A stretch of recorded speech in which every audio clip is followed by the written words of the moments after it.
Okay. Om Agyana Timirandasya Gyananjana Shalakaya Chakshor Unmilitam Yena Tasmai Shri Gurave Namaha.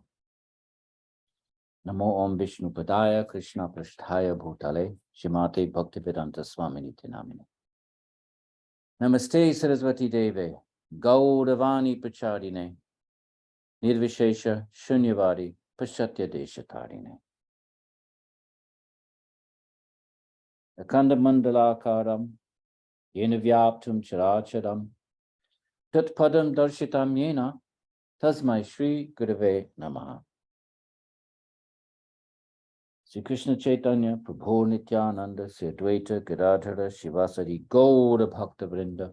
Hey Krishna Karuna Sindhu Dinabandhu Jagatpate Gopesha Gopika Kanta Radha Kanta Namostite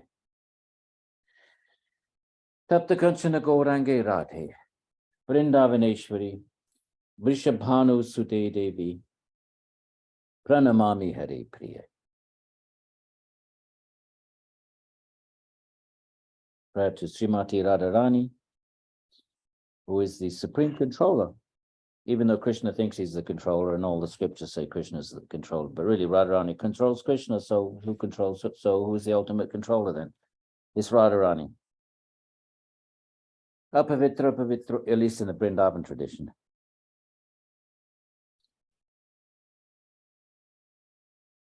Apavitra pavitro va, sarvavastha gatopi va, ya smaret pundarikaksham, sa bhayabhyantara shuchihi. Whether pure or impure, if we remember the Lord with the lotus eyes,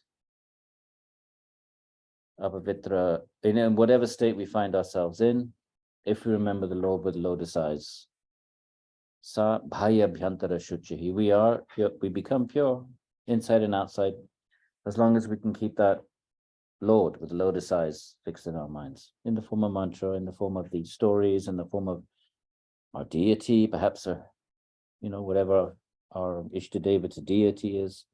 There's many ways of keeping Bhagavan fixed in the mind. Obviously, the mind is just whatever we do in the mind is a samskara. Well, we all know that. So we get to choose what samskaras we keep in our minds. So the bhaktas want to keep the samskaras of Bhagavan. So that's our invocation. Okay, so here we go. So today I thought we'd just get a sense of the kind of the Purva Paksha, the sort of the Vedanta position against the other schools. And if we can do three schools, we've done well. So Sankhya, we did a little bit of it already. The Vedanta position against Sankhya, and then we'll maybe have a look at the Vedanta position against Vaisheshika. And these arguments are relevant to our modern day, to a materialistic, to physicalist or physicalism, which a position in the philosophy of science and in philosophy of religion that says that ultimately everything is matter. There is no other type of thing. There's no other type of substance like spirit or everything is ultimately reducible to matter, including consciousness itself. And there's no need to posit any kind of intelligence behind creation. Creation just is. It's the nature of things. Or in Big Bang Theory, it's actually really a sort of a astonishing accident that the forces, the post-Big Bang subatomic particles and emerging forces just kind of coincided in such a way that the universe was manifest. So that position has been around, has always been around. It gets modified with the details of the physics. But so basically the arguments against Sankhya and Vaisheshika would be the Vedanta arguments against materialistic science today. In their core, they would be exactly the same arguments. So let's see what they look like. So today is going to be a little bit of a philosophy, looking at the sort of, remember the whole Vedanta project, it's all about Brahman. Remember the first sutra, Tato Brahma Jignasu, the very first Vedanta Sutra. Now we're going to inquire into Brahman. So Brahman Jignasu. So that's right. That's the contract at the beginning of the text. And the very definition of Brahman is Janmadhyasya Yataha, that from which creation emerges. That's how you define it. Because you can't really define it in its own essence, because it's beyond reason, it's beyond mental capacities. So it's defined by its effect. And its effect is that it is that which lies behind creation. And the only thing that Vedanta says more than that, of course, it's conscious, that it's conscious and it's intelligent. That's Sutra number 5, Ikshater. All right, so now it's going to then have to engage, or it just, you know, in true philosophical manner, it's going to engage the schools that posit some other kind of cause for creation, and Sankhya is one of them. Sankhya does not, at least the one stream of Sankhya does not posit intelligence behind the universe. So let's have a look. Let's see what that looks like, and that's what we'll do today. And then next week we will jump around and do different things, like, you know, if there's evil in the world, so if Brahman is evil in the effect, and whatever's in the effect must be in the cause. So if there's evil in the world, then the cause must be somehow there must be some evil in the cause, such that it can manifest in the effect. So therefore, is Brahman not responsible for the evil in the world? That sort of thing, which I think is the kind of question that is of interest to any religious tradition, right? Is God ultimately responsible? Who's responsible for suffering? Okay, so it's a question that all religious traditions have to grapple with in some form of fashion. Why is there suffering? Right? In the Christianity, it's the old teleological problem. If God, a teleological problem means if God is omnipotent and God is omnibenevolent, then how can there be suffering? Because if he's omnibenevolent, he wouldn't want suffering, and if he's omnipotent, he has the power to stop it. So how can suffering exist under the jurisdiction of the omnipotent, omnibenevolent God? It's called the teleological problem, and Christians have grappled with that. And you get some sort of free will related answer, and likewise you're going to find a similar free will related answer in Vedanta. But we'll do that next week. So we'll jump around a bit. The parts and the whole. What's the relationship between Atman and Brahman? Is it undifferentiatedly one, or is there an eternal difference? And of course, that's one of the issues that divides the school. So we'll do that next week. So this week going to be a little bit philosophical. I hope you're all up for it. And come on, it's only 2 hours, and if you were a Vedantin, you have to do this. And I think these arguments might be useful also thinking about materialistic science. So let's dive straight in. So we're going in the second chapter. Okay. So let's get everybody out the way. Okay. And we'll do Ramanuja for some, and we will do Shankara. There's not going to be much difference between them. What is this thing here? How do I get rid of that? Can you see this? Can you all see this little dustbin thing here? Yes. How do I get rid of it? Yes. Does anyone know why? Look at the 3 dots. Yeah. What is in there? Yeah, but Click the trash can. Yeah, but it just jumps from left to right. It's like Click on the rubbish bin. Try clicking that again, and then when you get the trash can, click the trash can. Oh, look at that. It's like creation. Why is it there?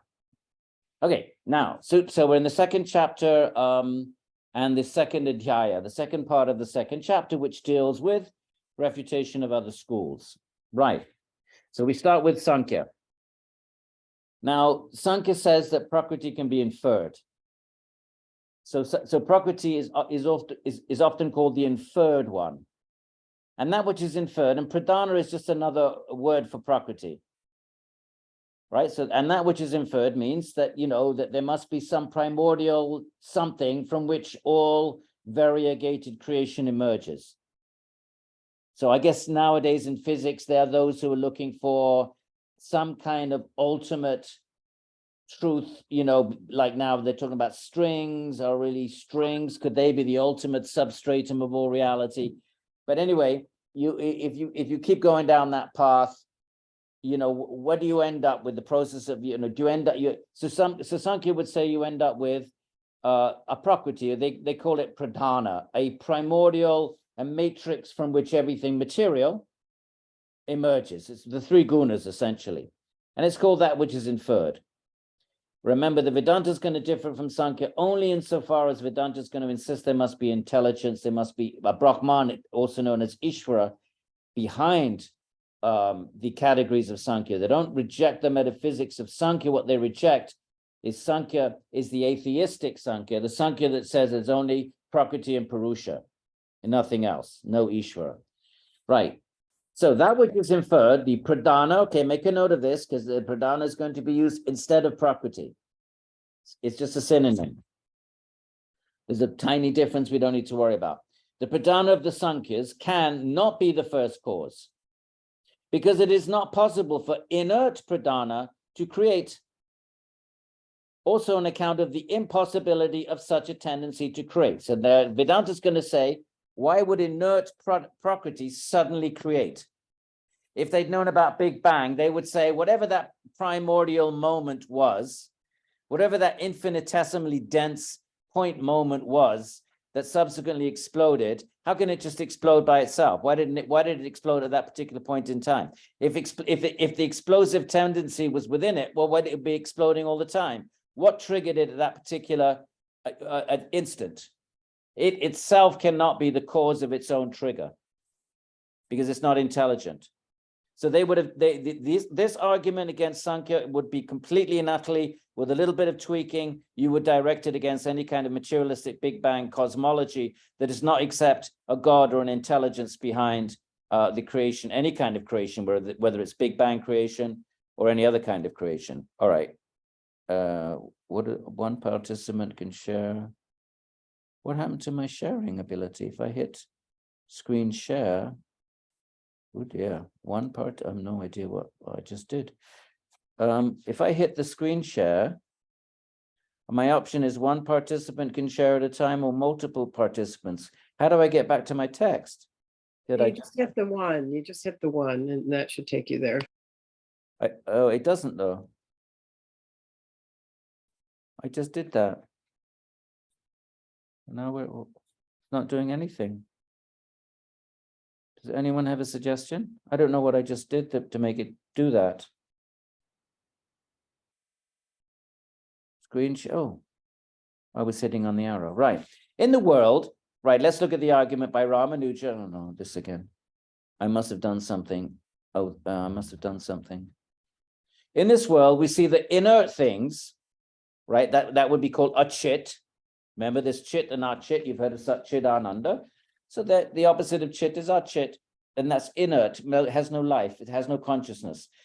So the inert things like wood, etc., are not capable of producing chariots, palaces, etc., of their own accord, but only under the guidance of an intelligent agent. That's how you make an inference. You infer from perceived things, other things, based on the relationship of cause and effect in perceived things.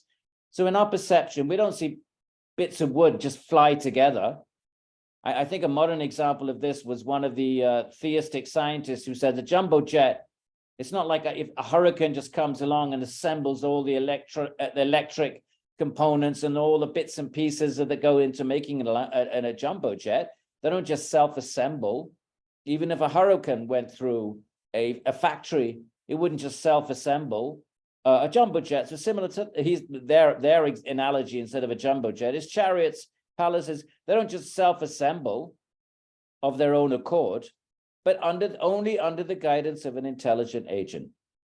So all assemblages that we see in this world is going to be one of the arguments, are assembled by some kind of intelligent agent. So in the same way, the inert pradhana, meaning Prakriti, which is inert, right? It's the Purushas that give it life. So this is Prakriti and Purusha.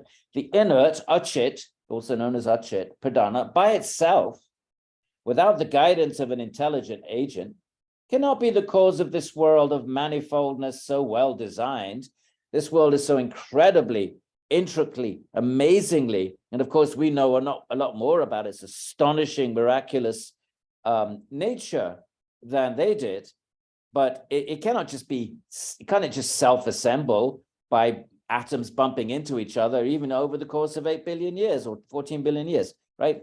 So all this manifoldness. So in the same way, the pradhana, meaning Prakriti, cannot be the first cause. Remember, the first cause for Vedanta is intelligence, is it Brahman, which is an intelligent being. Moreover, the three gunas, sattvic, rajas, and tamas, etc., are qualities of the substances. They cannot be the cause of effects, right? So they're qualities, so they must be qualities of something. The gunas are qualities. All qualities are reside in a substance.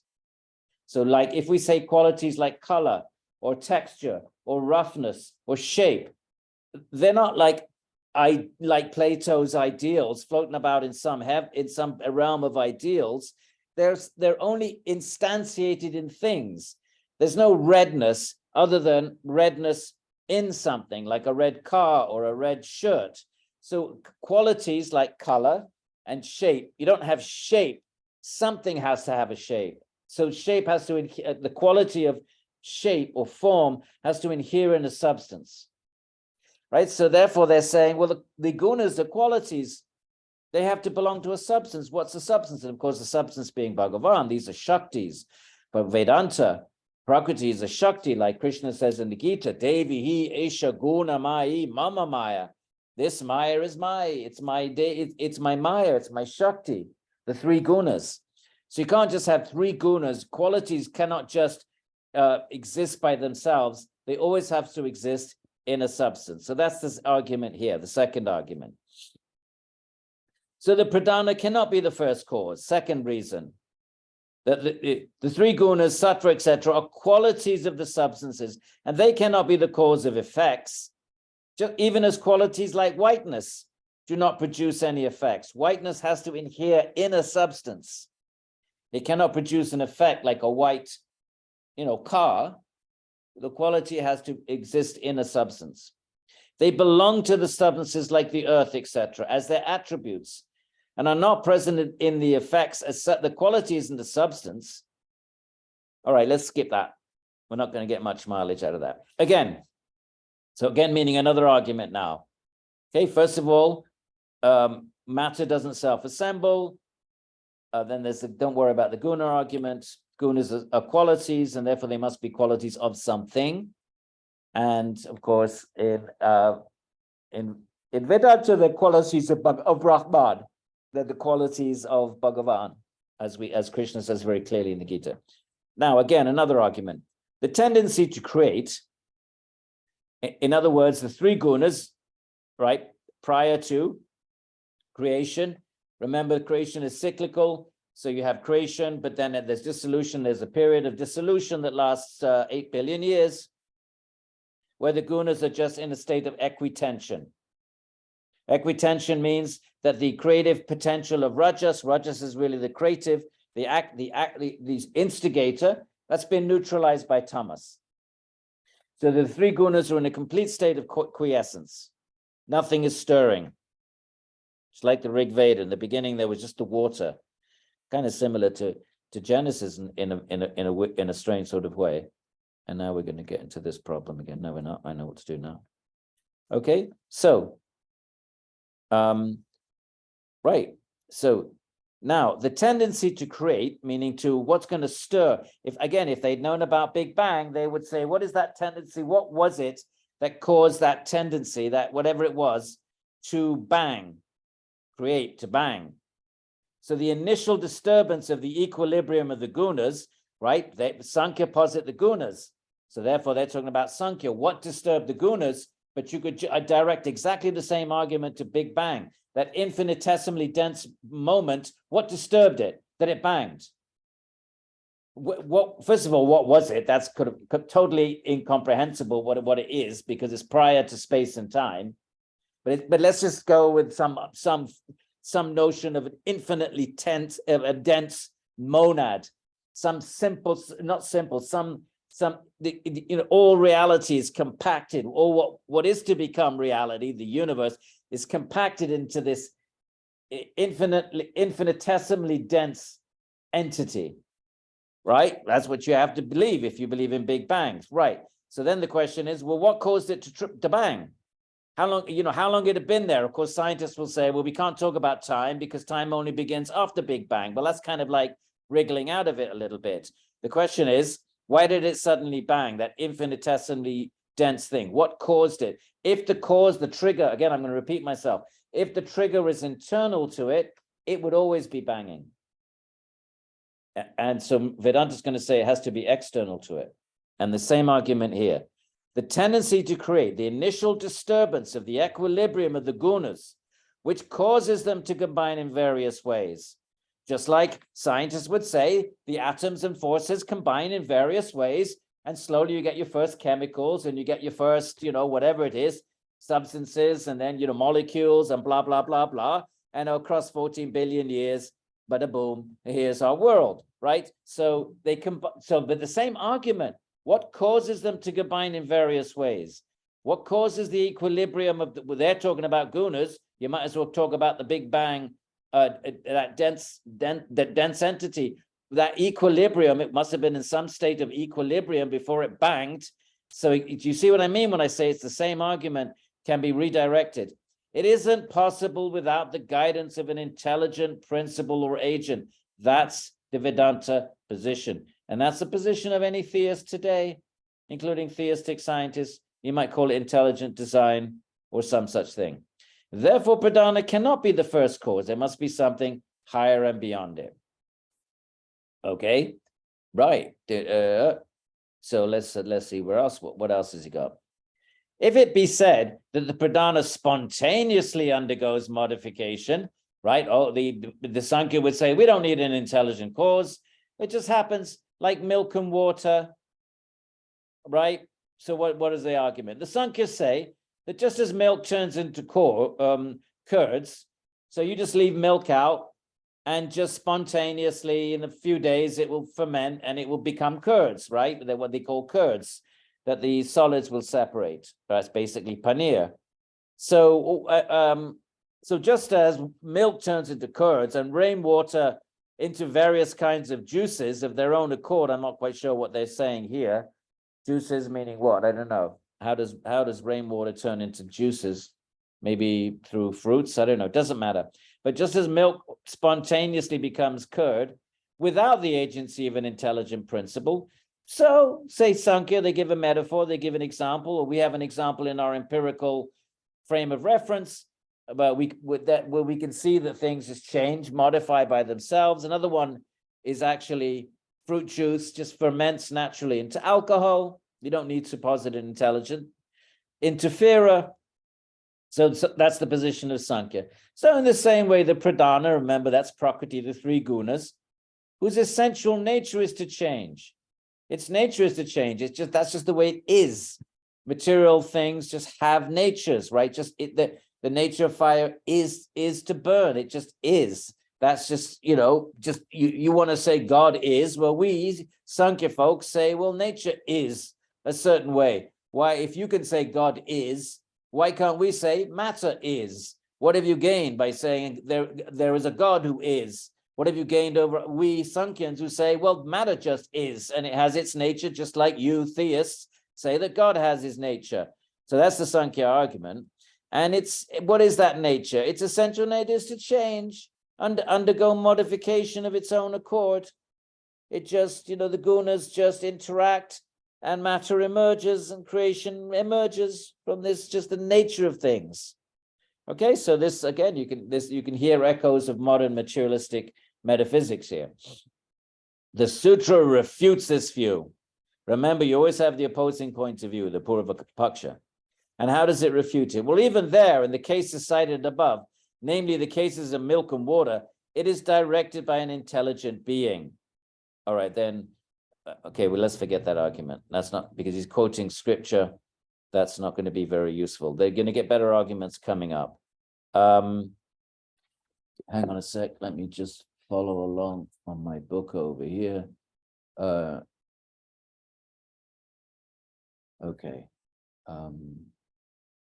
Let's go down. Okay, let's just go over here. This is a slightly, this is a better argument. And not like grass, etc., because of its absence elsewhere. So the Sankhya says, even as grass, right? Grass is eaten by cows. It's spontaneously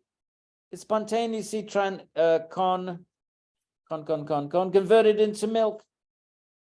Right, so Sankhya says, look, cows eat milk and spontaneously cows eat grass and that's spontaneously turned into milk. So just as that is the case, so the pradhana also undergoes spontaneous modification as the world order. Milk turns into grass. There's no God sitting in the stomach of a cow. It just is the nature of, grass when it's eaten it just does. It turns into milk. So in the same way, Prakriti turns into creation. Now, Vedanta. Okay, that's the Purva-paksha. Remember the Purva-paksha, the opposing point of view. Now the answer. This analogy of the Sankhya is defective, says the Vedanta. For grass is changed into milk only when eaten by cows and not otherwise. In other words, you've got an intelligent entity there, not God. Fine, but the Sankhya example, and there is a real Sankhya example. The Vedanta is not making it up. That's an example Sankhya uses. Grass spontaneously turning into milk. The Vedanta response is no, it doesn't spontaneously turn into milk at all. It turns into milk when it's eaten by an intelligent agent, the cow. So that proves our point, the Vedanta point. You need intelligence for that kind of for transformation. It is not converted into milk independent of them. You don't just see grass in the field turning into milk. So the Vedanta likes this because Sankhya's own argument actually is used against them, and there's a word for that in logic. When the opponent's argument actually goes against the opponent's own case. I forget the name for it in Sanskrit. So the conversion of grass into milk depends on the agency of an intelligent principle. Right, now here's another Sankhya example. If it be said, and we know whenever it says if it be said, we know the opposing point of view is going to be introduced. If it be said by the opponent that the Purusha can direct the Pradhana, even as a crippled person can direct a blind man, or a magnet the iron filings, even then the difficulty cannot be surmounted. So, Sankhya offers two arguments that they say, well, you don't need a God. Purusha, when Purusha is injected into Prakriti, then that's what triggers creation. Not just Prakriti by itself, but Purusha injected, we don't need to posit an Ishvara. Purusha, due to proximity of Prakriti, that consciousness, and they give the example of the magnet. There's two examples here. Let's do the magnet first. When a magnet is put close to iron filings, it's just the nature of the magnet. The iron filings move. The magnetic energy power of the power of the magnet, the magnetic power, causes the iron filings to shift around, right? You remember as a kid going to the science museum as a kid, and they had these huge magnets, and you put them close to a bunch of iron filings, and you get all these cool shapes. So Sankhya says, well, that's an example of something that moves, that creates, that causes, that causes action, causes movement, causes inert matter to come together, and we don't have to posit any intelligent entity there. That's just the nature of the magnet to do that. That's the second example. The first is the Purusha is like a lame person because it can do nothing. A Purusha in its own, just as a Purusha, right? Svarupe Vastanam. It doesn't have a mind. It doesn't have a body. It doesn't have, that's all provided by Sankhya. So Purusha is like a lame man who can see, right? Purusha can see, it's conscious in the metaphor. This is a metaphor analogy that Sankhya offers. So a lame man can see but can't do anything. And Prakriti is a blind man. It has no consciousness, but it has feet. So therefore they say, so therefore the blind man, the lame man gets on the shoulders of the blind man. So the blind man can do the walking, and the lame man who can't walk but can see can direct the blind man. Do you see?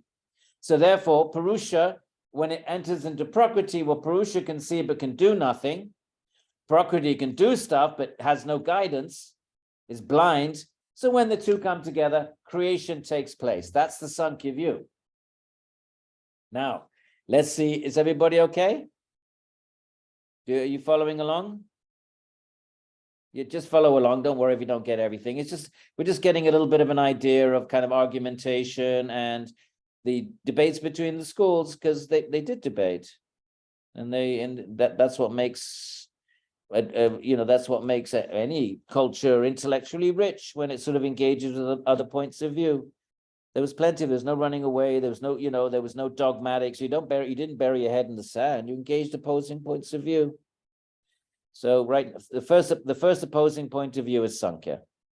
Okay, so sorry if I'm yawning. I'm a tiny bit jet lagged. I just got in 2 days ago, from a different time zone. Right now, it may be said that the pradhana, remember pradhana is Prakriti, which is inert,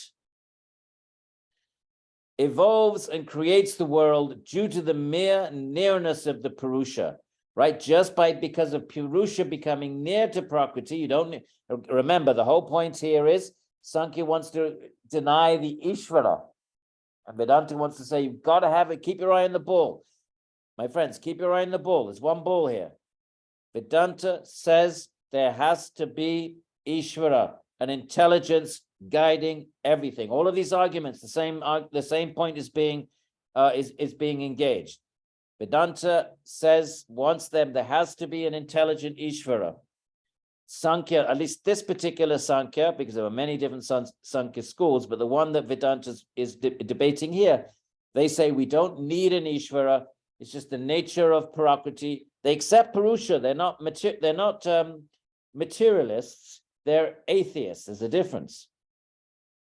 In the Christian tradition, if you're an atheist, you're also going to be a materialist, actually. Typically, and maybe not in all cases, but mostly, if you reject God, you're going to reject the notion of a soul. That tends to go hand in hand. Not in all cases, there may be exceptions, but for the most part, in the Western traditions, the Western intellectual and Christian theological traditions, if you reject God, you're likely to reject the soul as well. That was not the case in India. There were traditions that rejected God, but very strongly defended the existence of a soul, a Purusha, and Atman. And Sankhya is one of those. Keep that in mind. Okay. So Sankhya is going to say, once this particular school of Sankhya, don't think this is all Sankhya. Make that clear too. Because Gita is also Sankhya. And Gita is theistic. Right. This particular school of Sankhya accepts Purusha, non-material entity, the Atman of the Upanishads, accepts that, but says we don't need to posit it in an Ishvara as well. No. When the Purusha comes close to Prakriti, it's like the magnet coming close to iron filings. It just moves them. You don't need to have some other third party. It's just the nature of the magnet. And the nature of the magnet is to exert magnetic force, and that's just its nature. It's material. It's a material force, and it moves the iron filing. So that's the analogy. Right. Let's see how that works. So, and that's just due to nearness. The magnet has to be near the iron filing. So nearness is the issue. It may be said that the pradhana, which is inert, evolves and creates the world due to the mere nearness of the Purusha. Though it is inactive and pure consciousness, right? When it doesn't have a body and a mind, Purusha is just pure consciousness, no action, no movement. It's just like a battery. It just it's pure consciousness. And so even as a blind man is led by a lame man near him, or as iron filings are moved by a magnet, right? The two metaphors, analogies we just discussed. The second half of the sutra refutes this view. Even then, the spontaneous activity of the inert pradhana cannot be accepted. Why not? The blind man, though he is not able to see, is yet an intelligent being, right? Even you want to give this example of the Prakriti is like a blind man. Vedanta says your analogy doesn't work. You want to say Prakriti is like a blind man and Purusha is like a lame man, but you're blind man, meaning you can't see, but the blind man is still intelligent. The blind man, though he's not able to see, is yet an intelligent being. And he's able to grasp the direction of the lame man who is able to see and direct. If you want to say that the lame man climbs on the shoulders of the blind man, and so when Purusha and Prakriti come together they create, when Purusha, even though Purusha is not an agent and doesn't have any intelligence and is just pure consciousness, but when it comes together with Prakriti, they're like the blind man and lame man. Vedanta says, no, that's not going to work. Because in your very own metaphor, the lame man, the blind man is also intelligent. They're both intelligent. You can't get away from intelligence. You're not going to be able to wriggle out of the fact that pradhana, Prakriti, without intelligence, cannot create. The Purusha being altogether inactive and indifferent cannot direct the pradhana. Purusha can't direct pradhana because Purusha in its own nature it is passive and inactive. It's just pure consciousness. It's only when it has the mind and intelligence bestowed by Prakriti, that's later though, that's a secondary thing. It then gets a mind and a body and senses, and it can think and direct and guide, but in its pure state, it can do none of that. It's pure consciousness. So the Purusha is altogether inactive and indifferent, meaning it's absorbed in its own nature. It has no reason to be interested in Prakriti. It doesn't have a mind or intelligence in the beginning, right? So it cannot direct the pradhana, and nor the latter, meaning the pradhana, the Prakriti, being inert, it's dead, it's just unconscious, it's not able to grasp the direction. Even if you say Purusha is directing Prakriti, well, if Prakriti has no consciousness, how is it going to follow the directions? None of it makes any sense from a Vedanta point of view. You've got to posit an external intelligence. Why does it keep coming up like that? Even when I must have clicked. If you look up to your right, there's a close button. You can Close. click that. On my right? Just below. Just below. Below here? To the left or right? It- To the right. There's a writing that says close. Ooh, look at Yeah, that. there you Thank you. All right, so on we go. Where oh, there we are. Now I've lost the little arrow. So the analogy of the blind and the lame does not hold good here. Again, the magnet. So now let's move on to the other analogy. So they reject. So Vedanta, is rejected the blind and lame man analogy. Says that's no good. The blind and lame are both intelligent. You can't get away from the fact you need intelligence. What about the magnet and the filings then? Again, the magnet has the property of attracting iron filings. That's true. But the Purusha being inactive and indifferent, no change whatsoever is possible in it. Your analogy of the magnet, but the magnet has magnetic Shakti inside it. It has this, but the Purusha doesn't. So the magnet has it inherently within it, the power to move by its magnetic Shakti, if you want to call it a Shakti, which we could call it a Shakti, because Shak means that which enables something to happen. So therefore, any kind of power which enables something to happen, like in the case of a magnet, enables movement of iron filings, you could call it a Shakti perfectly without muddling up your categories. So the Purusha but you can't compare Purusha to a magnet because the magnet's nature is to change things. But Purusha being inactive and indifferent, no change whatsoever is possible in it. It can't change anything. It's just pure consciousness. It's not that. So your magnet analogy fails as well. So the mere nearness of the Purusha does not explain the evolution of the pradhana. Sankhya wants to say, just as the magnet comes near to iron filings and it moves them, so Purusha comes near to Prakriti and it moves Prakriti, and that's how creation takes place. Vedanta goes, nah, fail, can't do it. because Purusha is just pure in different means. It has no powers, it has no latent, it's simply pure consciousness. It's not going to cause anything to move. So your analogy fails. And anyway, and moreover, say Vedanta, another problem, even if we bracket all that, the Purusha being always near the Pradhana, Purusha is always going to be near Pradhana, and we know where this is going to go. There's always going to be creation. The Purusha being always near the Pradhana, last line, and as both,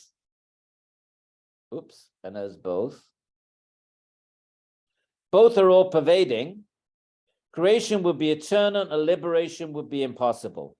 Okay, so in its pure state, Purusha is infinite. Prakriti is also infinite. So both entities, although they're completely different sorts of metaphysical sorts of things, are both co-infinite. They coexist infinitely, even though they're completely different. So they're coterminous, you could say. So therefore, if Purusha is infinite prior to creation, Prakriti is infinite, there would always be creation. If your argument, you Sankhya people, if your argument is that it's because of the nearness of Purusha to Prakriti, like the magnet, it just sort of, the Purusha's nearness triggers creation. Well, Purusha is always going to be near Prakriti, so there would always be creation. And remember, everybody accepts cyclicality. So therefore, the Sankhya and Vedanta, they both, if both agree on something, you don't need to debate it. You only need to debate something if your opponent doesn't accept it. So both Sankhya and Vedanta agree in cyclical creativity, that there's creation, and then there's a long period, 8 billion years of latent no creation. Then there's another 8 billion year creation, and then 8 billion, and there's cyclicality. So they both accept that. It sounds weird to us, and unless you accept the rebounding universe, which is actually making a comeback in physics, that there's going to be a big bang, and then everything's going to implode, and it implode backwards. Right now, it's still moving outwards. Everything is still. They don't understand what's causing the universe to keep expanding, but there's some forward. That's why they posit black matter. One of the reasons, anyway.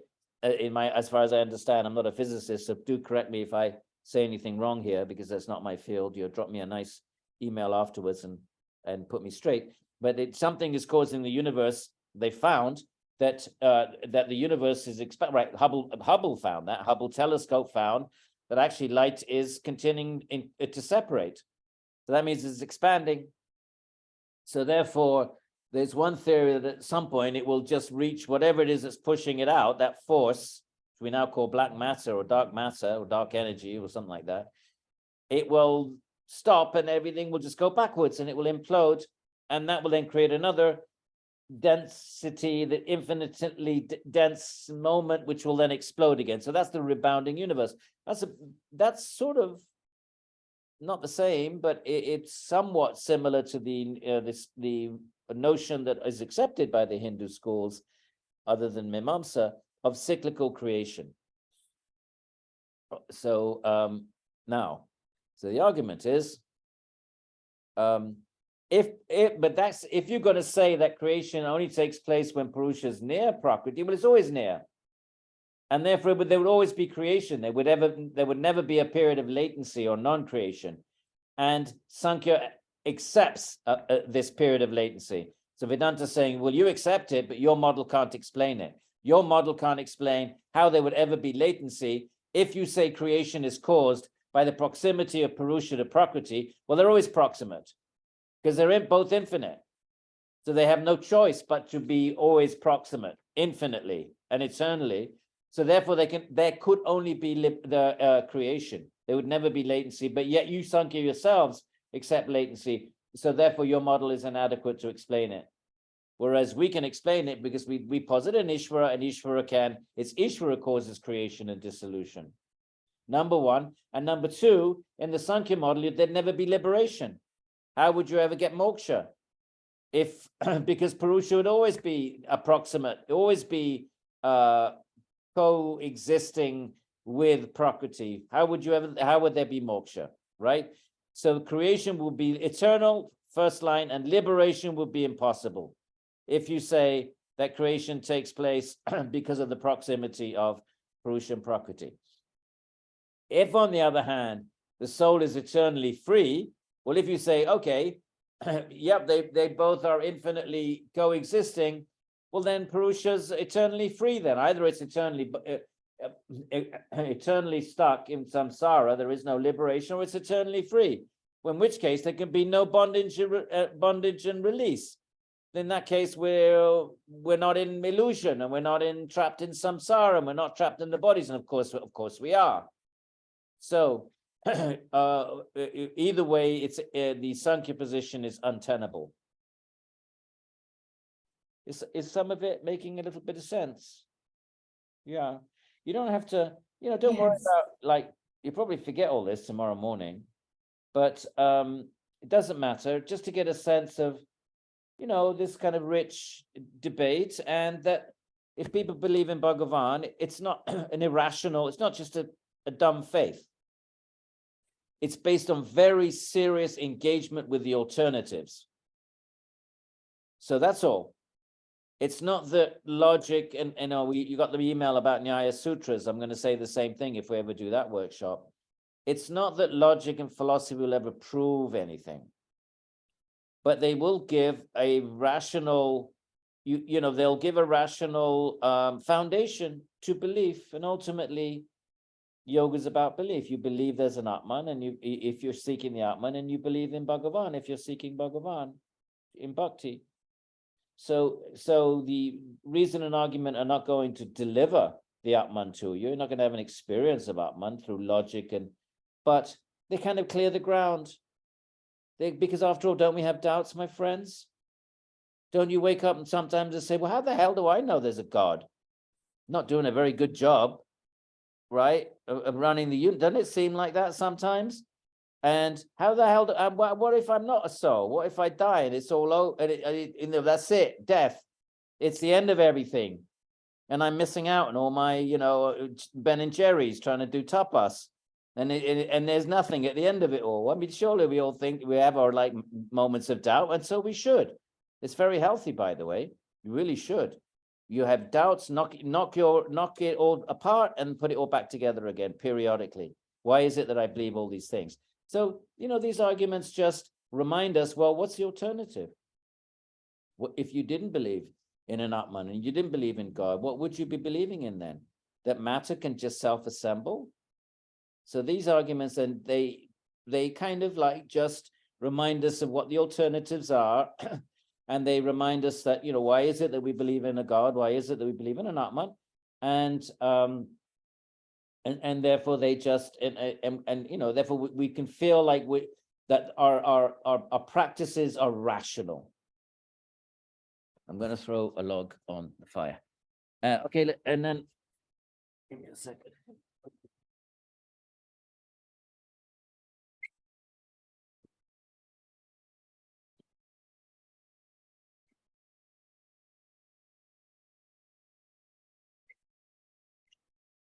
Okay. Right, let's see what else. What other arguments we have here?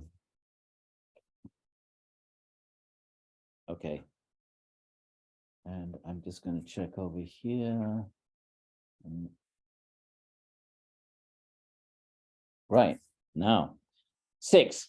And because of the relation of principal and subordinate is impossible among the gunas, the pradhana cannot be active. Now, another argument as to why you need intelligence, keep your eye on the ball. All these arguments are against the notion that Prakriti can self-direct.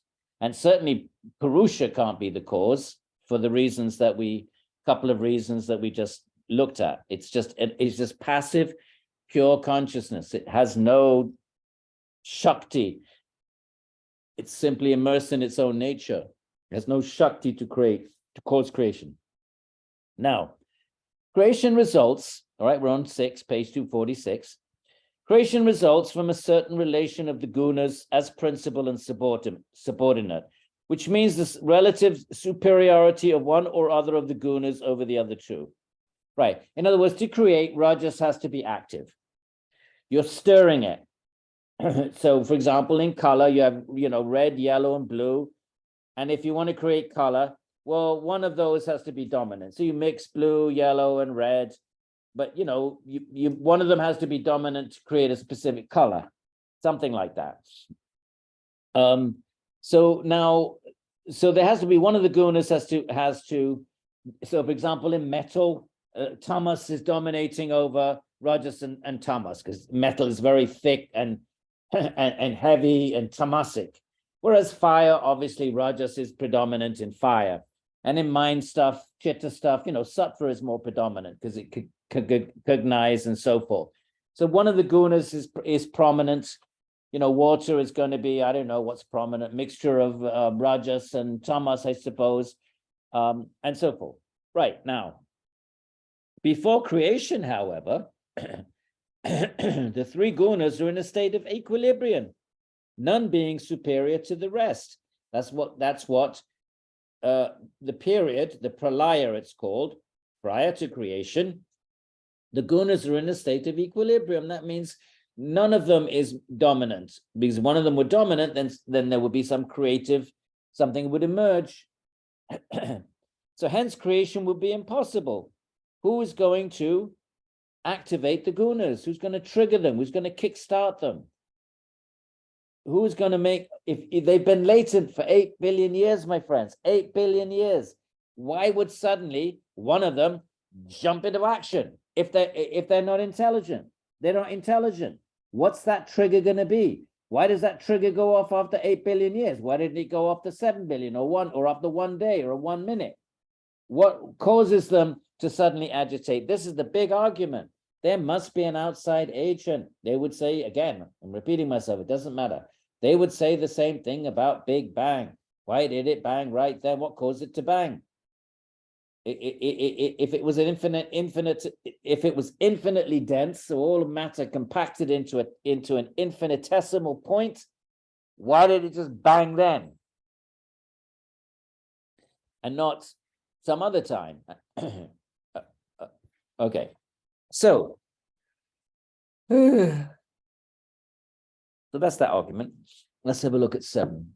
No, nothing in 7. Let's go into 8. Now, even if it be admitted that the pradhana can be established through inference, that you can infer there must be some matrix from which all matter comes. I mean, a physicist is going to say, fine, atoms come from, atoms are compounds made from electrons and neutrons and protons, and fine, and they are ultimately made of whatever they're saying now, muons and gluons and these quarks and whatever they are, and maybe those are some sort of densification of some kind of string, vibrating string, but ultimately there must be a substratum of everything, unless you want to say that you just keep infinitely reducing, like Buddhists would say. So you can infer that it all must come from some kind of, even if you're a materialist, there must be some substructure, some substance underpinning all reality. And some physicists think strings might be it, but it's highly doubtful. Others think, well, why should we think that? But anyway, and you can infer that. That's the point. You could infer that there must be a stop sign somewhere. At some point, whether you got quarks and muons and strings, and then in a year's time you'll have abracadabras, and they'll come up with some other subtler entity. But unless you want to say that you can infinitely keep reducing, actually, technically speaking,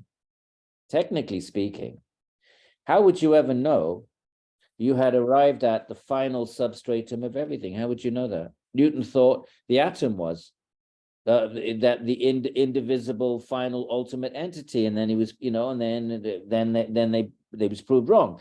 And there's an entire universe in the atom. The distance between molecules and electrons and neutrons is like the whole distance of planets from each other.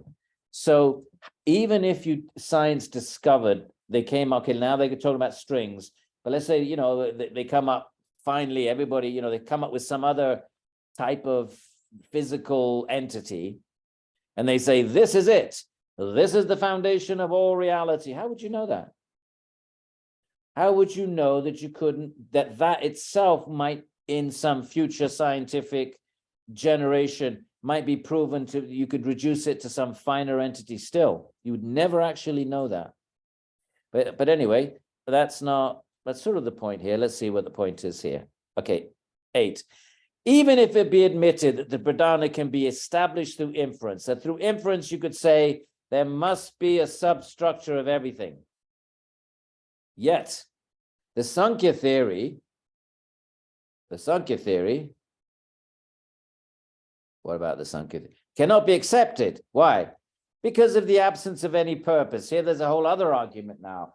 There's no purpose. Purpose means teleology. In philosophy, if something is working towards a purpose, it's called teleological. It has an end, it has a goal. It's striving towards some sort of grand finale.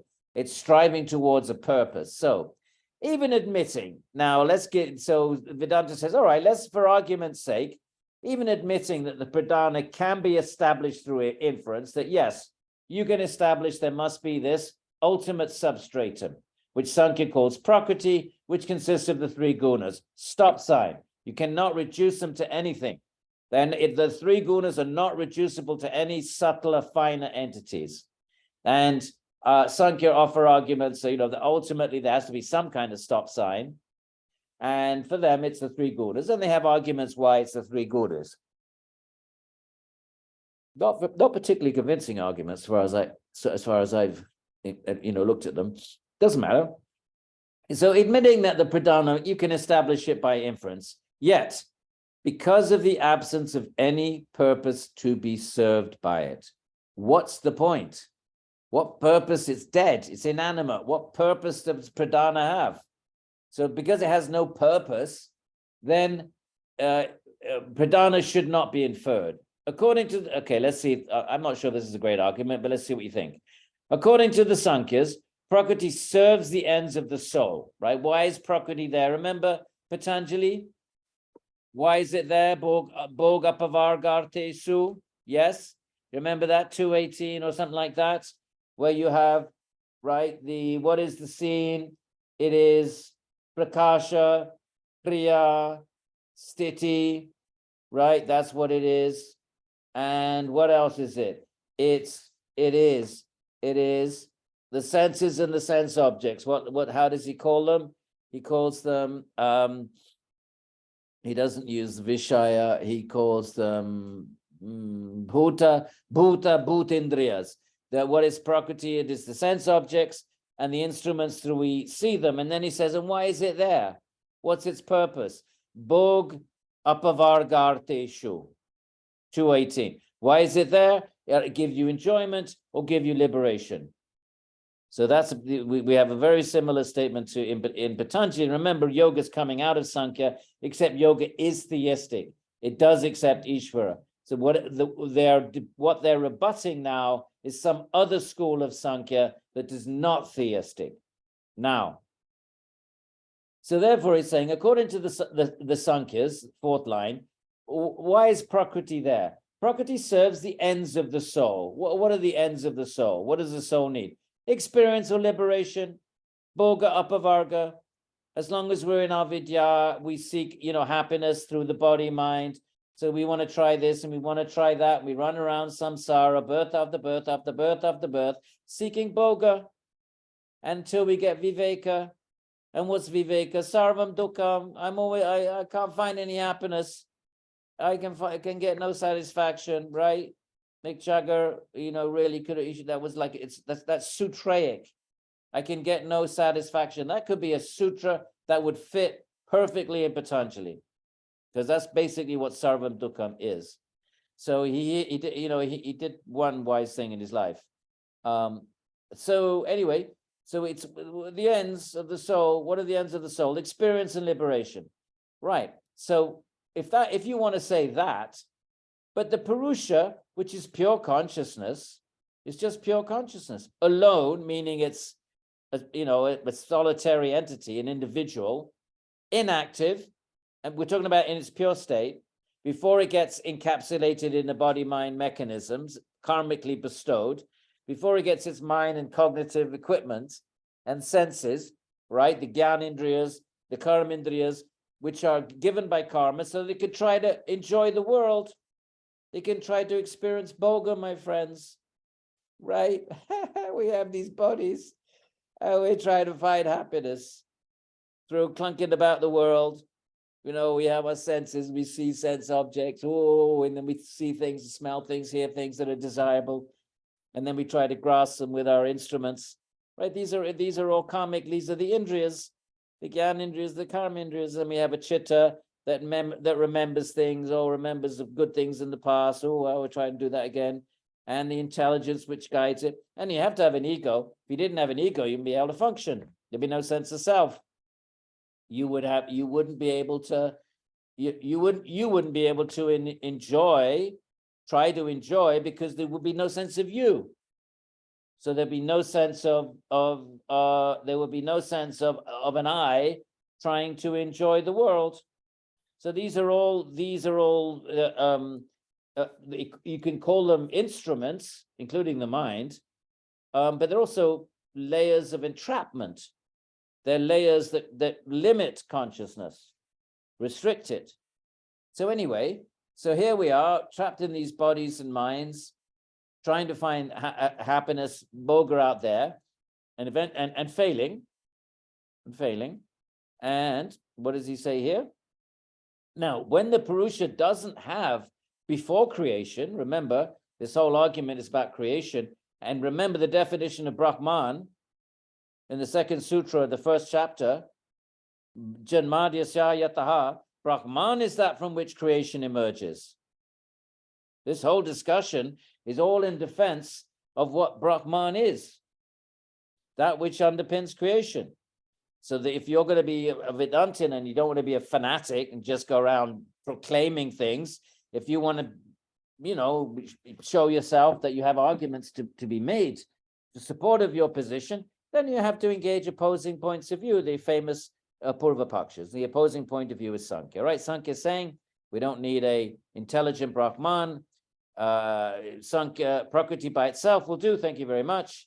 And we don't need to posit a God, right? Now, and what causes creation for Sankhya? Just the proximity of the Purusha, right? But now another argument, we've had several arguments, here's yet another one. The Purusha, which is pure consciousness, we're on line 5, page 247, verse number 8. The Purusha, which is pure consciousness, alone, inactive, alone meaning it's a monad. This is not Advaita Vedanta. Each Atman is individual.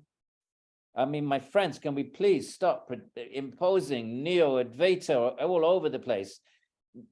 All of these schools, all of 5 of the 6 schools of Indian philosophy, the Atman is an eternal individual, as it is in Buddhism and Jainism. I know I keep going on about it. It's just kind of a little bit frustrating that Neo-Advaita is pretty much as yogis think that is Hinduism. It isn't. Advaita Vedanta is one sub-school of Vedanta, very honorable and venerable one, but only one sub-school that posits that the Atman merges into Brahman. None of the other schools accept that.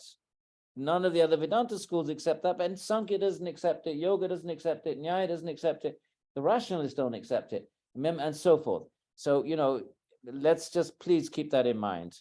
Now we're becoming a little bit more informed consumers of yoga philosophy. We're sort of starting to get a sense of the richness, starting to get to know our way around a little bit some of these Indian traditions. We should at this point know that Advaita Vedanta is only one voice amongst many. Right now, so it's alone. What triggered me? What made me say that? It is alone, meaning it's an individual. It's inactive. It's eternal and changeless. It's already free. Even Sankhya says it's kind of already free, right? So it's a big problem here. How does it get trapped in Maya in the first place? So what does Sankhya say? Its bondage is due to superimposition of their qualities on it. What? Its bondage due to superimposition of their qualities. What's the there? On each other. Oh, Purusha onto Prakriti and Prakriti on Purusha, right? So the two superimpose their qualities on each other. So Prakriti sort of jumps on Purusha and gives it a mind and senses and body and then a world out there to try to enjoy. So that's what Prakriti provides. And Purusha sort of superimposes itself onto Prakriti and causes consciousness in the world so that things are conscious. That's what he's saying. So its bondage is due to superimposition. Why is Atman in this state in the first place? It's a superimposition of their qualities on each other. But Vedanta says it's not possible, therefore, nor therefore liberation through discrimination between the two. Hang on a second, let me just see. Let's read on. If it be said, right, in other words, how do the two come together? What causes them to come together? Prakriti is dead. It's not going to jump on Purusha. It's inert. It's just matter. It's just energy. It's the three gunas. When in between creation, it's not going to suddenly say, oh, let me encapsulate Atman and imprison it in samsara. It's inert. So it's not going to, the trigger for superimposing its qualities, meaning, giving a mind and senses and all of that to Purusha, that impetus is not going to come from Prakriti, it's inert. And it's not going to come from Purusha. Why not? Because Purusha is just pure consciousness. It doesn't even have a mind to think pre-creation. So how do the two come together, my friends? It's a huge argument. Purusha is not going to sort of say, oh, I'm rather boring here today in my state of Satchidananda. I'm rather boring. I'm going to have a little jump into Prakriti, see what's happening over there. It's not going to do that. It doesn't have a mind. It's just infinitely, eternally blissful. So it's not going to jump into Prakriti, and Prakriti's dead. It's not going to jump on top of Purusha. How do the two come together? See the problem, right? So, of course, then Vedanta is going to say you need a third agent to bring them together. Because in their own natures, their natures do not allow, are incompatible with the idea that one would jump on the other, or the way he puts it, superimpose their qualities one upon the other, or the way the Vedanta Sutra puts it. Right. If it be said, right, so we know the opponent, if it be said that its enjoyments of pleasure and pain, the modification of Prakriti, right, the Purusha then, it's Sukha, Dukkha, pleasure and pain, modifications of Prakriti and all its variegatedness, its modifications, everything's a modification. Different births, different qualities, all gunas are always in motion. These are all modifications. Right now I'm looking at my fire and the fire is leaping away. It's modifying from one second to another. Right. If it be said, back to the old argument, results from the mere nearness of Prakriti, then if you say, well, it's not that one jumps on the other, it's just nearness, then he's just repeating the same argument.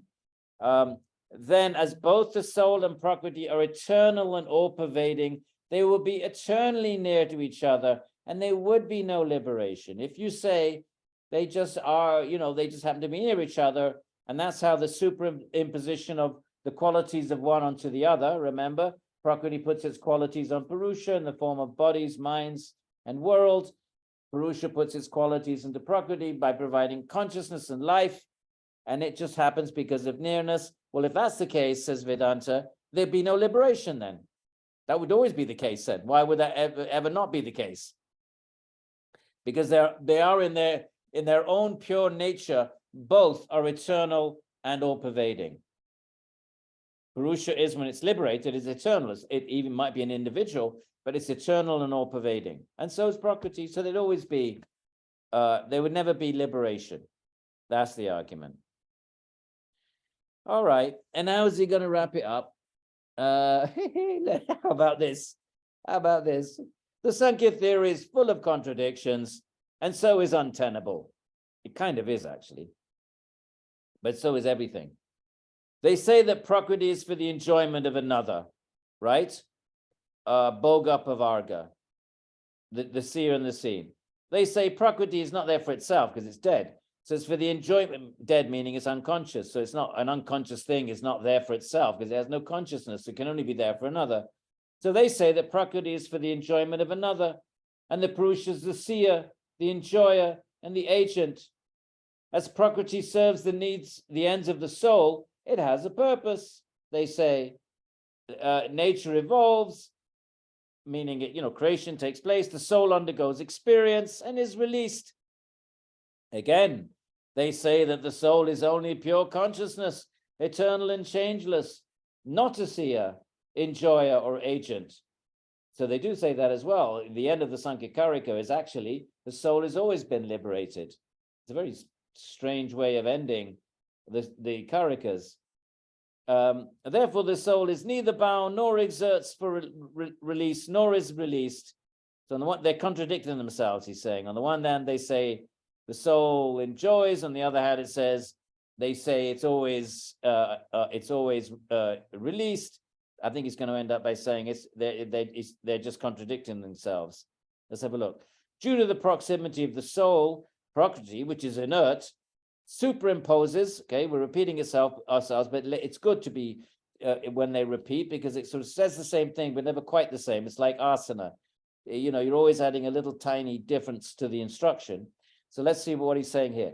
Due to the proximity of the soul, Prakriti, which is inert, superimposes the quality of consciousness on itself and its agency on the soul and gets and exerts for freedom and is released. These two views are quite contradictory. There are also many more contradictions, and therefore the Sankhya view, which declares the pradhana as the verse cause, is quite untenable. In other words, what's the contradiction? Let's go back and read it again. On the one hand, they say Purusha, and they do actually say this, and they do actually, there are contradictions. On the one hand, they say that Prakriti is for the enjoyment of another, the Purusha, and the Purusha is the seer, the enjoyer, and the agent. They don't actually say that. I don't know why he says that, because Sankhya says the Sankhya is an agent. I wrote a whole book on this, or an article in a book anyway. All right, let's not worry about this. Basically, they on the one hand, they say one thing, and then they say another. They say that Purusha is the enjoyer, the agent, and on the other hand, they say, well, actually, no one's really trapped in samsara. The Purusha has always been liberated. It's only Prakriti which traps itself, because the mind which is trapped, liberation, happiness and distress is in the mind. Liberation is a state of mind. Even Chitta-Vritti Nirodha, the mind is nirodhaing the mind. That's all true, by the way, right? All of that's the mind. Who's doing yoga? The mind. Who's following the 8 limbs? The mind. Who's doing tapa? The mind. Where's Viveka? The mind. Who is Chitta-Vritti Nirodhaing? Well, the Nirodha Samskara, where's that? The mind. So therefore, the mind is it's all liberation and bondage and illusion. It's all in the mind. The Purusha is just actually always liberated. That's kind of where you end up with Sankhya, actually.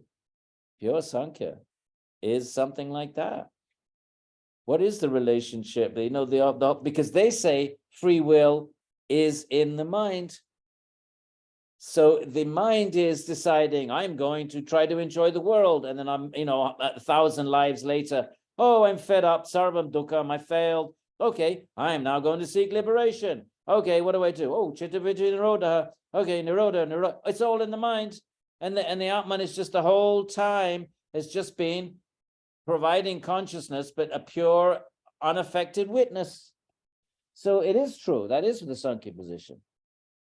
Whereas Vedanta is going to say, no, the Atman must be. And that's why you can see how Advaita Vedanta is going to say, this is all nonsense. The whole thing, it doesn't make any sense at all. If the Atman is just pure consciousness, then there's various arguments that Advaita Vedanta is going to introduce another argument. Do you want to hear another argument? from Advaita Vedanta, or do we want to move on to the arguments against Buddhism? Let's move on to the arguments against Buddhism, because I think those are important, because I don't think people, when they think of Buddhism, they think of mindfulness meditation, which is a really useful and helpful and valuable practice, but I'm not sure how many people really understand the implications of Buddhist metaphysics, that everything is momentary. So let's have a little look at Vedanta's response to Buddhism, which would start on page. Would you do both? Pardon? Can you do both? Well, we only have we've got 45 minutes, so let's do Buddhism. If we have time, we'll cycle back to Advaita Vedanta. Actually has a very good argument against Sankhya, which supports Advaita Vedanta viewpoint. Okay, now, so those are the atomists. So we're jumping. This is topic 3: refutation of the Buddhist realists. There's Buddhist idealists and Buddhist realists. A realist is a real world out there, and the idealist is no. We have no actual means to establish there's a world out there, because whatever world we think is out there is identical with our mental image of it. So therefore, all we really know is the mental image, and therefore well, as it's usually understood, the idealist Buddhism, there is actually no world out there. But recent scholarship has suggested, or some of it, there's a debate, it's called Vijnanavad, that it could have been misunderstood, that it may not actually be saying there's no real world out there, only that we have no access to it. We only have the access to our ideals of it. But certainly the Vedanta, and traditionally, Vijnanavad has been accepted as saying there's no real world. But let's look at the Buddhist realists right now. The thing about Buddhism is everything is momentary. Everything. So nothing lasts for more than a moment, a kshana, which is the smallest moment of time. And in that moment of time, it's causal, it produces an effect, and it becomes extinguished. And the effect is instantly both an effect of its cause, but it's instantaneously the cause of the next effect, and then it disappears. So everything is only momentary, and it doesn't last. So that's why when we say, it's not so much that the Buddhists reject the notion of an Atman, because they're not materialists. They accept consciousness is not material. I think sometimes they were misunderstood by 19th century European philosophers. They're not saying they're called the Anatmavadins by the Hindus. The Hindus call the Buddhists the Anatmavadins, those who do not accept an Atman. But that doesn't make them materialists. Materialist says there's no consciousness is just a material epiphenomenon of matter. But that's not what the Buddhists are saying. They're spiritualists, if you will, in that they accept that consciousness is a very distinct sort. They have 5 skandhas, 5 kind of layerings, and one of them is consciousness. So consciousness is distinct from other material things, but everything is momentary. So even consciousness is momentary. So they would reject the idea of an eternal Atman or eternal Brahman, because everything is two main differences. One, everything is temporary. Everything is momentary, including consciousness itself. And number 2, consciousness always has to have an object. So you can never have svarupe vastanam for a Buddhist, which is the very goal of yoga, and of the very goal of Brahman, of the Vedanta, where you're absorbed in Brahman in some form or fashion, either as a dualist or a monist. But they would not accept consciousness absorbed in its own nature. The idea of consciousness being conscious of consciousness is absurd for them. They would say, just as the seer, mundane, right? Seeing has to have an object of sight. It has to have a seer. So you have a seer who is seeing the scene, and the smeller who is smelling a smelt. So everything is interdependent. So you have a hearer who is hearing the heard. and let's make up words. Therefore, you have a consciouser who is consciousing an object of consciousness. So therefore, just as it's absurd to think of hearing itself, or smelling itself, or touching itself, there's a toucher who is touching an object which is touched. Everything's interdependent in this way. So this is the sort of biggest word in Madhyamika, and is interdependence and momentariness. These are the two prime words. So therefore, they would say it's absurd to say, just as it's absurd to think of smelling a smell, it has to be an object of smell. So it's absurd to think of a conscious entity being conscious of pure consciousness. So in that sense, they reject the notion of Atman as Vedantins and yogis posit it. For two reasons. One, that everything is momentary, including consciousness, so there is no eternal anything, certainly not an eternal Atman, number one. And number two, it's impossible for consciousness to be conscious of just pure consciousness for Buddhists. It has to be conscious of an object. Okay, so keep those two things in mind. Let's have a little look. Now, let's have a look. How about we go into Shankara for this? Are we still in Buddhist realism? Let's see. Who's going to give us a nice, a better sense of the Vedanta response to Buddhism?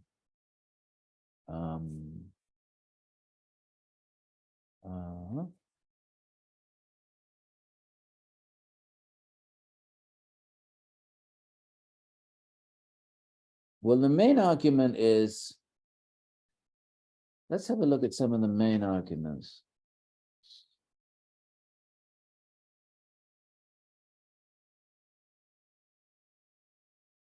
Let's have a look.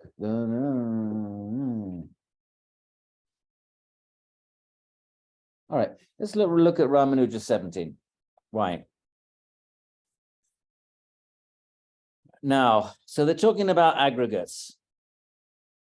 How do things aggregate? In other words, remember, we're still talking about creation. This whole chapter is, definition of Brahman is that which Jamadhyasya yataha, which is necessary. There has to be a Brahman to explain creation, an intelligent principle. So they're engaging, now they have to refute or engage other sort of positions on what causes creation. So let's start here. Refutation of the Buddhist realists, page 252. There are four principal schools of Buddhism: the Vaibhashikas, who accept the reality of both the outside and inside worlds, consisting respectively of the elements and their products, and mind and things mental. Right. We don't have to read all of that. Let's jump to the second parallel. There's four different schools. You can read about them. This topic refutes the view of the realists, the first two schools mentioned above, who hold that the external world is real. According to them, the atoms of earth, water, fire, and air combine to form the aggregates. Aggregates, like we might say molecules nowadays, they call them aggregates, right? Atoms come together and they form, wouldn't we say, molecules? So they combine to form the aggregates, the elements, etc. Out of the elements, the aggregates, and they, and the molecules come together and form bigger and bigger clusters until you get bodies. So, not too different from what science says. It's just the terminology is different. But you get an aggregate is a combination of things. All right, our body is a combination of cells, which are which are combination of molecules, which are combinations of atoms, which are combination, and so on. It's a similar basic principle, right? Now, of the elements, the aggregates, the body, the sense organs, and other objects are produced a series of ideas which give rise to the notion of I. Residing inside the body is what is called the self. It's a series, it's momentary. There is no constant, permanent Atman, as Vedanta and Yoga. This is the big, huge difference. On these, according to them, depends the entire empiric world. Now, so, Sutra 17. even if the aggregate, right, the world is really a combination of aggregates, atoms, molecules, atoms, subatomic particles, quarks, whatever you want to say, strings, all coming together, held together by the various forces, the gravity and, weak, electric, magnetic, nuclear, and so forth. That's an aggregation. Why not? That's exactly what, just different kind of language. Now, even if the aggregate, the world, proceeds from the two causes, right, the atoms and the elements, there would result the non-formation of that aggregate. The basic Vedanta is going to say Buddhists cannot account for the causation, right? We have Brahman. Remember, they're defending Brahman as the cause of creation. They rejected the Sankhya Prakriti, unguided Prakriti can't, the arguments. I don't know what you thought of them, whether they were convincing or not, but those were some of the arguments. And now they have to reject another school with a different set of arguments, and a school that's not accepting Brahman. Okay, now, what do the Buddhists accept? Neither of the aggregates mentioned above, viz., that is to say, the aggregate of elements and the aggregate consisting of bodies, etc., with their twofold causes, can produce the aggregate of the world, says the Vedanta. For, why not? According to the Bauddhas, the followers of the Buddhists, of the Bauddhas, everything is momentary. So the atoms and the elements are all momentary. These causes, which have a momentary existence, cannot produce the world. Why not? First, there is the activity of the atoms, then the connection of the atoms with others, and then the formation of the aggregates. But then, as the atoms are momentary, when their activity begins, and before they get connected with other atoms, they cease to exist. So how could they combine? What's the argument? And the same argument is just going to be repeated. Let's go with it with let's just call it an atom, or an entity, an atomic type entity. If it's momentary, how can it combine with another momentary atom? Because it would disappear. A moment means it only lasts a moment. So its existence, it would cease to be before it came in contact with another atom. That's the argument. It never combine with anything, because it appears and the next and in that very moment it disappears. There will be no time. You'd need at least 2 moments or 3 moments. You need a moment for it to exist, another moment for it to come into contact with another atom, such that an aggregate could be formed. Aggregate meaning a collection, whether it's an aggregate of protons and electrons forming an atom, or atoms coming together to form molecules, or molecules come, doesn't matter. If everything is momentary, there would be enough time for them to come into contact with anything else. They disappear before that contact took place. You could never have creation if everything was actually momentary. Things would you'd have to have at least 3 moments. You'd have to have a moment of existence, a moment where it connected with some other entity, like that. At least 2 moments. So that's the main argument, gets repeated. Similar is the case of the elements also. They cannot combine to produce material things. They can't combine because they don't last long enough to combine, if they only last a moment. Such aggregation is possible only if things last for more than a moment. To combine with something else, you have to exist in your own right for a moment at least, and then you look around and combine with something else and become an atom. Your protons and electrons combine, but they have to last at least 2 moments, if not a lot more. Again, as the objects are momentary, they cease to exist when they come in contact with the sense organs, and do not exist when the cognition originates. You wouldn't even be able to see anything. You wouldn't be able to see anything, because the object being momentary, and you're also momentary. So your 1 moment of consciousness wouldn't have time to connect to the sense, which then has to connect to a sense object, because it's all momentary. So there would be no cognition, and you the cognizer are momentary. So cognition itself is impossible. Further, As the self also is momentary, right? The Buddhists say that they wouldn't call it an Atman, but consciousness, they call it Chetana. The self is momentary, it ceases to exist by the time the sense organs come in contact with the objects. So it cannot cognize objects. So the objects itself couldn't form because the objects themselves couldn't form because there wouldn't be enough time in a momentary ontology, in a momentary metaphysics, there wouldn't be enough time for one atom to combine with another because it would disappear before it connected with another atom. So objects couldn't exist, and cognition itself couldn't take place because cognition itself would be momentary, and the cognizer, consciousness, is also momentary. It would cease to exist before it contacted the sense, which then has to contact a sense object. So this is the main argument. You cannot explain creation. You can't actually, from a Vedanta point of view, and of course Yoga and Sankhya all agree on this. This is the main reason why they reject Buddhism, is that Buddhist momentary ontology cannot explain any continuation. There has to be some, for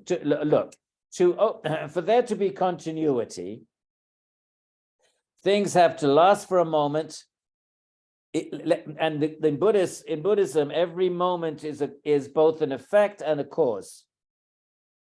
It's the effect of the previous moment, and it's cause of the next moment. Well, surely that requires two moments. A moment when it's an effect of a previous cause, but then then the next moment, then that cause has to produce its effect. If it was all instantaneous, all reality would be frozen. There would be no movement at all. There would just be, if cause and effect were actually identical, then it's meaningless to speak of cause and effect, because a cause is something that produces an effect. So a cause producing an effect, there has to be at least two moments of existence, one moment when it's a cause and one moment when it's an effect. Well, that's two moments. And all you have to do, to refute Buddhism is argue that of course, you want to say they're eternal. You want to say the Atman is eternal and Prakriti is eternal. Fine. But even if you can just say things have to last for two moments, then you've refuted Buddhism. Just like if you want to refute Advaita Vedanta, all you have to do is say there must be two entities. There must be Maya and Brahman. If you say the whole world is unreal and it's because of Maya, well, then there must be some reality to Maya, and Maya then can't be the same as Brahman, because that's contradictory. That's like saying light is dark. So the very nature of Brahman is pure luminous consciousness, and Maya is the opposite. So if all you have to do is say somehow or other there's this other thing called Maya and Brahman, you've now created Dvaita, a dualism, and just by that act alone, you have undermined the tenets of Advaita. You don't have to argue for everything else. You just have to show one problem with the system, and then the whole thing, from your point of view, is untenable. So likewise, with Buddhism, all you have to show, it's impossible for things to be momentary, because then all reality would be static. There'd be no motion. So if something is to be a cause, and it can't be cause and effect at the same moment, because that's meaningless. There has to be some transition from something being causal to becoming an effect. Well, that transition requires two moments. Are we doing okay? I'm yelling again. But this is, what do you want to do? This is the Vedanta Sutra. That's what we signed off on, right? This is the text that we decided we're going to read. So that's what it says. And these are the arguments. These are the arguments that are going to get handed down for centuries. And the basic argument is that you cannot explain movement on a momentary ontology, because there has to be some overlap. An entity has to somehow overlap with a subsequent moment, and that requires two moments of existence. So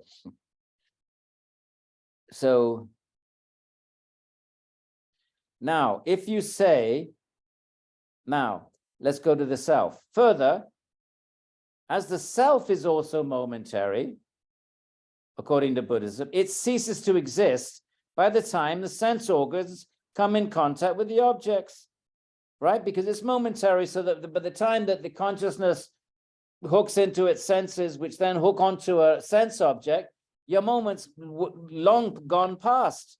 So if what is contacted by, cognition itself is impossible.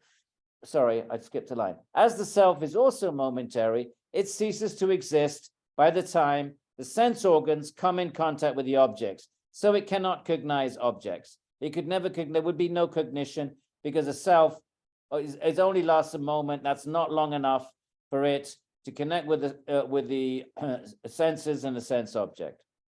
And if you say that the next self perceives, the first self extinguishes in a moment, but the next self has the cognition.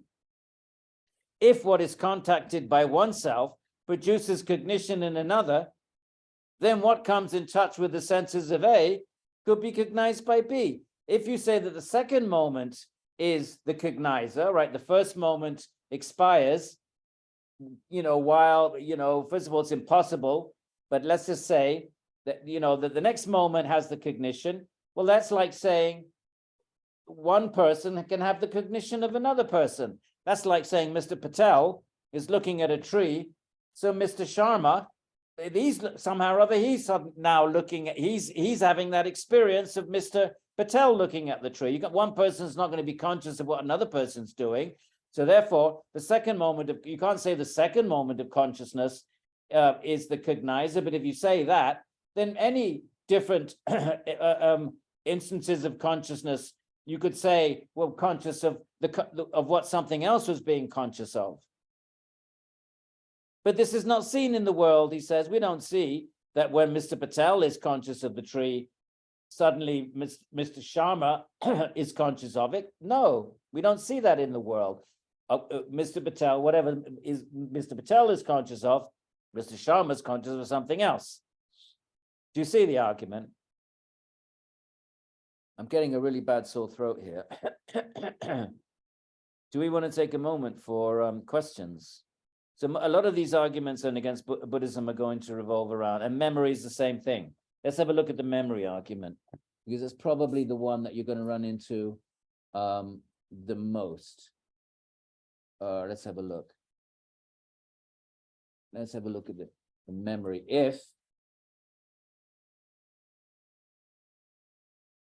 Yeah, these are really, these are deep philosophical, really, it's not so much Vedanta that debates Buddhists, it's the Nyaya. Over the centuries, it's really been Nyaya.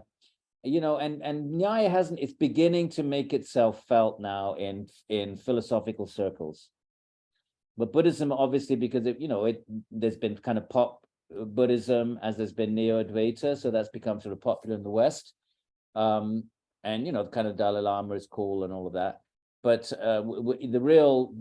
this is serious. If you really wanted to look at the sort of real philosophical, intellectually rigorous engagement, it would be between the Buddhist logicians and the Nyaya school over the centuries.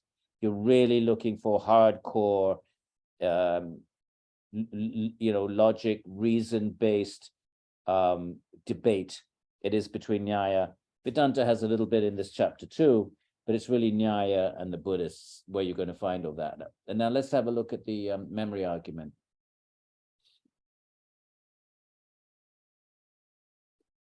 Maybe I have it written down on my little piece of paper here. Okay, memory, number 24.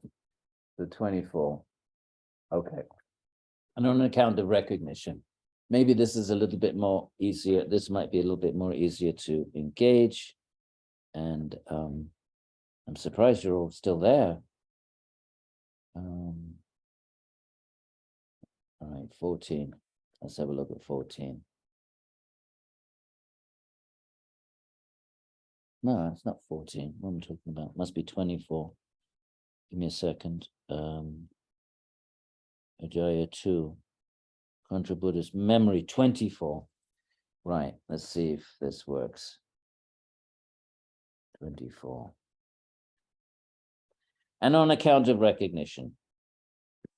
All right, I think this is the argument. You see this in the commentaries of the Yoga Sutras. By the way, the Yoga Sutras engages the idealist school of Buddhism in chapter 4.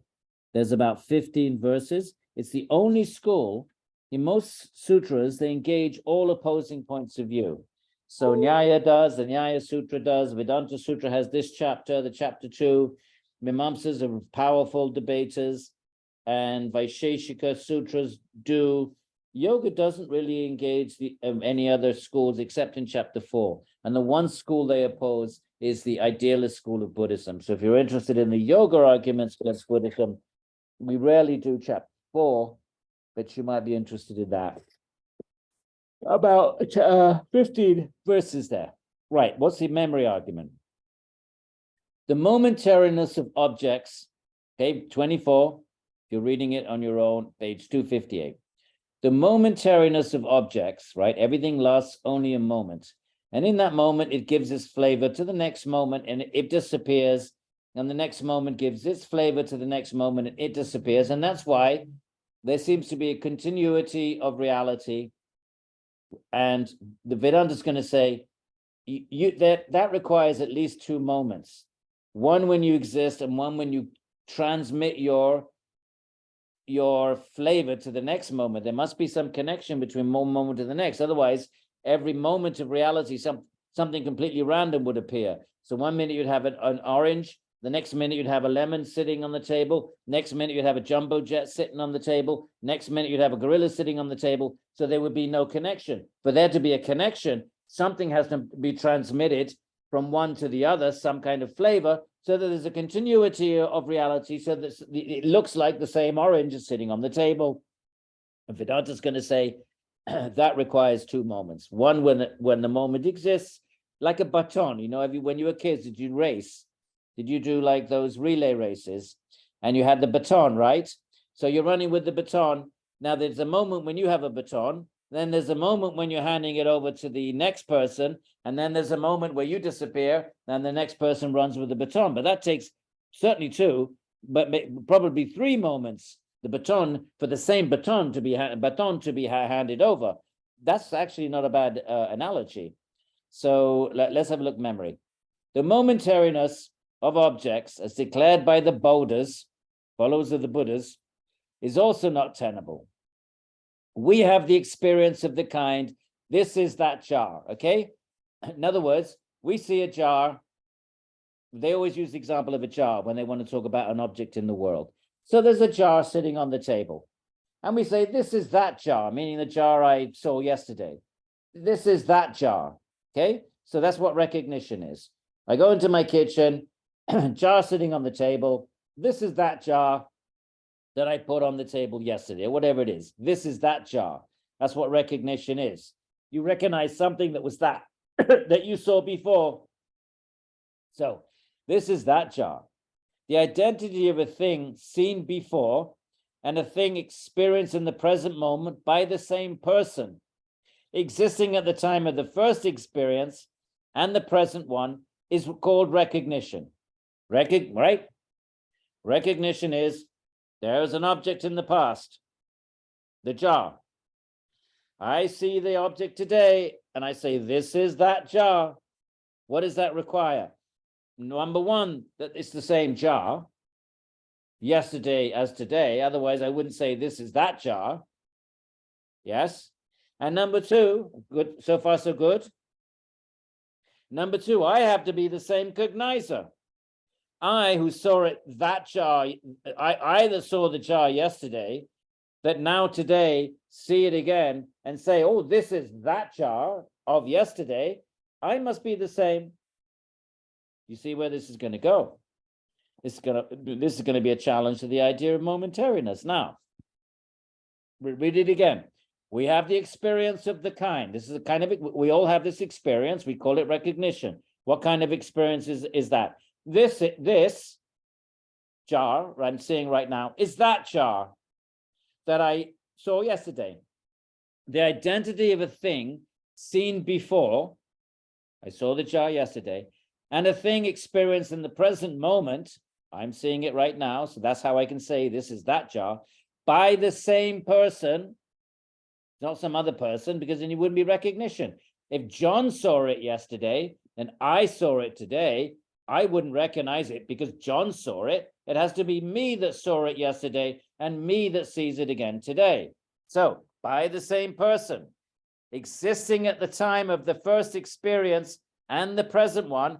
That person who saw the jar, me, I have to be existing yesterday when I saw the jar, and I have to be existing today to say this is that jar. So I have to be the same person. This experience that we all have is called recognition. That's what memory is. That I saw something and I, the same person, see it again and I recognize it. Aha, this is that jar. Now, and where's this going? Unless there is the identity of the thing perceived, it's got to be the same thing. Can't be some other thing. Then I wouldn't say this is that jar. I wouldn't be able to say that. For this to be that jar, the jar has to be the same, number one. And number two, I have to be the same perceiver. So unless there is the identity of the thing perceived, number one, and the identity of the perceiver, number two, such a recognition is not possible. You can't account for memory. This contradicts the doctrine of momentariness, which therefore is untenable. It cannot be said that, okay, full stop. Now the Vedanta is going to preempt a response to this. So the response, but they're gonna reject any response. It cannot be said, right? The opponent may try to say that recognition is due to the similarity of the successive momentary jars, as in the case of a flame. Now the flame is never the same. It's changing from 1 second to another second, but we sort of think it's the same flame. So the Buddhists would say, well, it's like a flame, you know, you whirl it around and it's sort of different, but it looks like it's the same flame, although it's not. You can't say that, says Vedanta, said Mr. Vedanta, Bhattarayan, well, Ramanuja here.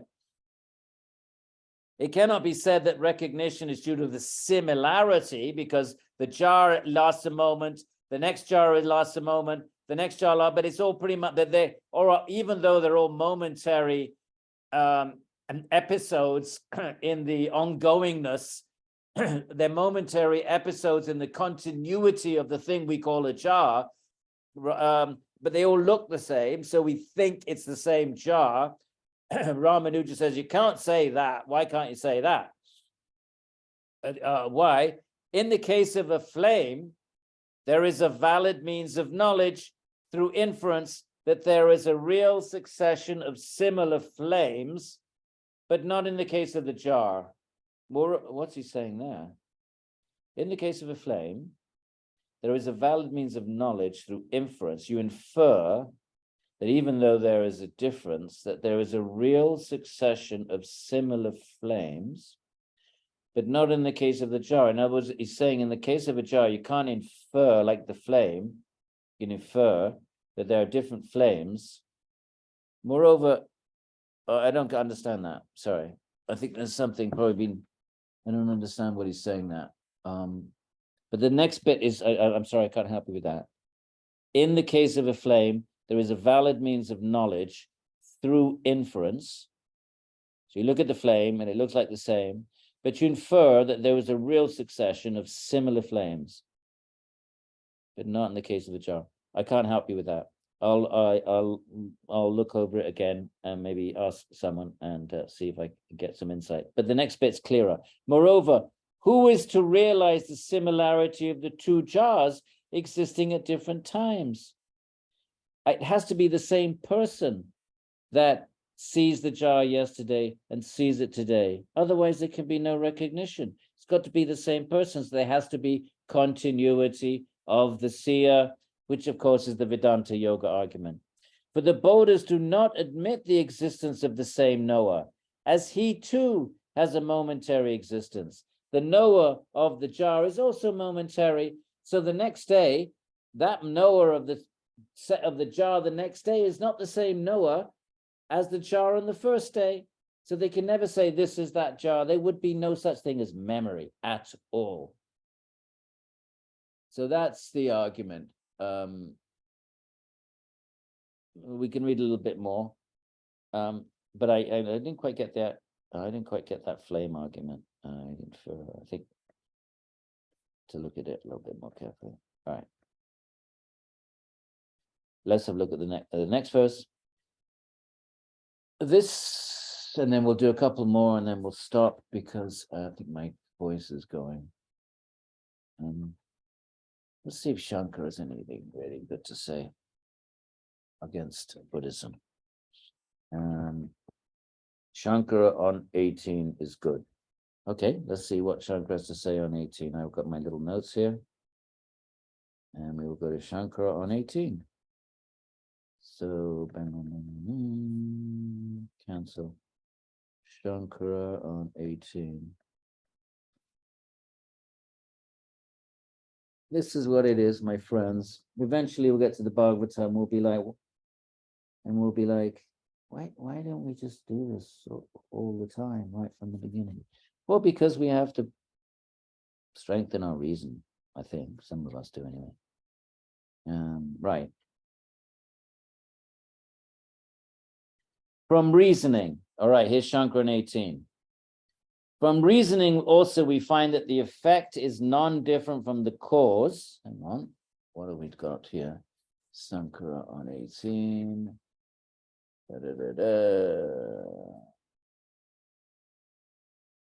This is What page? well, I'm just trying to look for something that's going to be a little bit user-friendly to finish up with. Shankara on 18, good. Shankara 22. Give me a second and I'll give you the page.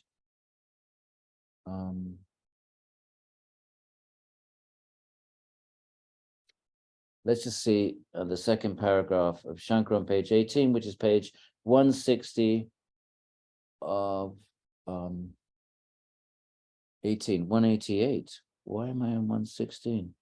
Oh, I'm in the wrong chapter, that's why. 188 and 165. Right, let's just shoot down here. 188, 184, 186. All right. The question now arises, page 188, we're in the middle of 2.2.18. How are these aggregates formed? How do things come together? If there's no Ishvara, there's no Brahman, there's just these momentary aggregates consisting of subatomic entities that last only a moment, and in that moment, they're effects of some previous cause, and they become causes of a next effect. Can you see how right there's a problem? If something is an effect of a previous cause, and it itself then in that same moment of existence is the cause for another effect, well, that's two moments then. Otherwise, you're saying in one moment it's an effect of a previous cause, and then the next moment it's the cause of a subsequent effect, such there's continuity of reality. If you say that cause and effect are in the same moment, then there's no such thing as cause and effect then. There will be no temporal sequencing. There would be a cause is something which has to precede an effect. There has to, otherwise it's meaningless. But the first as a cause, then as an effect. An effect is subsequent to a cause precedes an effect. So right, just in the language of cause and effect, you need to have at least two moments. And Vedanta finds this, and they're going to argue this, but I'm not sure they're going to get it right here. The question now arises, how are these aggregates formed?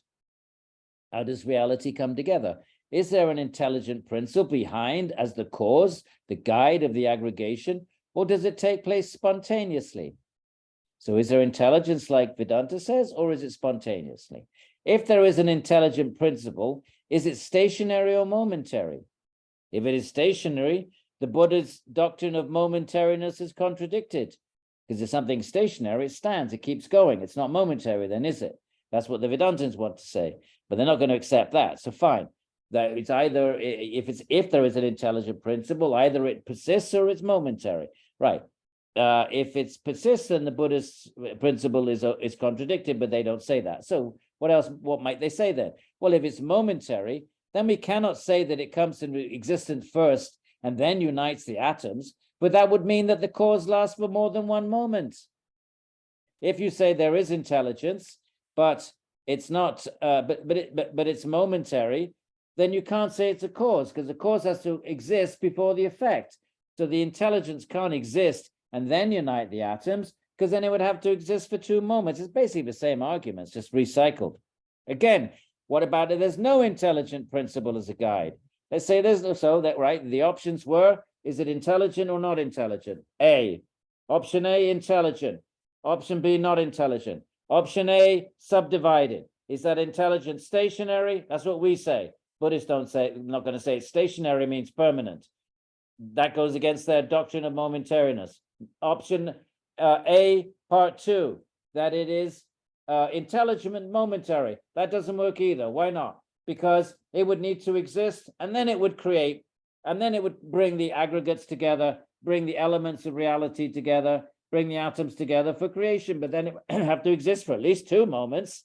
So that option number A, out. What about B?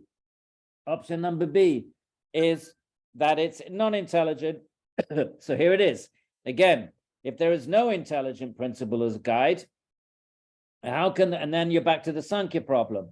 How can the non-intelligent atoms and the skandhas, right, the layers, the 5 skandhas of Buddhism, how can they aggregate in a systematic way? Why do they come together systematically if there's no, why is there a coherent universe rather than just chaotic, raw energy? Why does it come together in a systematic way? This is intelligent design argument. Moreover, the activity would be eternal. And then back to the argument that there would be no pralaya. Okay, that's one argument. Let's see if we can find a last one. I think memory, personally, the memory is the easiest to understand. They're all the same thing, that you can't account for anything in a momentary. There can be no continuity of anything if things only last a moment. There will be no time for something to be cause and effect. Cause and effect would have to be the same thing. And if cause and effect are the same thing, there would be a static universe. There would be no motion at all. There would be no change. For there to be change, there has to be a moment of causality and then a subsequent moment of being an effect. They're going to bang away at that.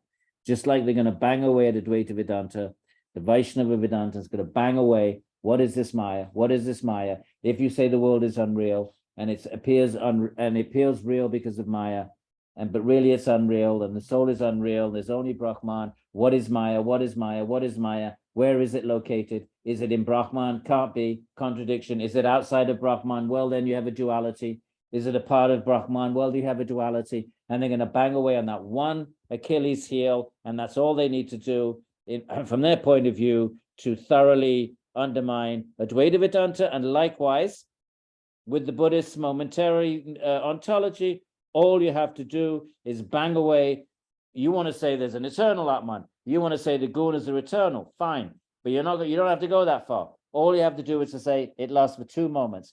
In order to have any kind of coherent understanding of the change of reality, but one thing continues to appear the same, then the perceiver perceives it as the same.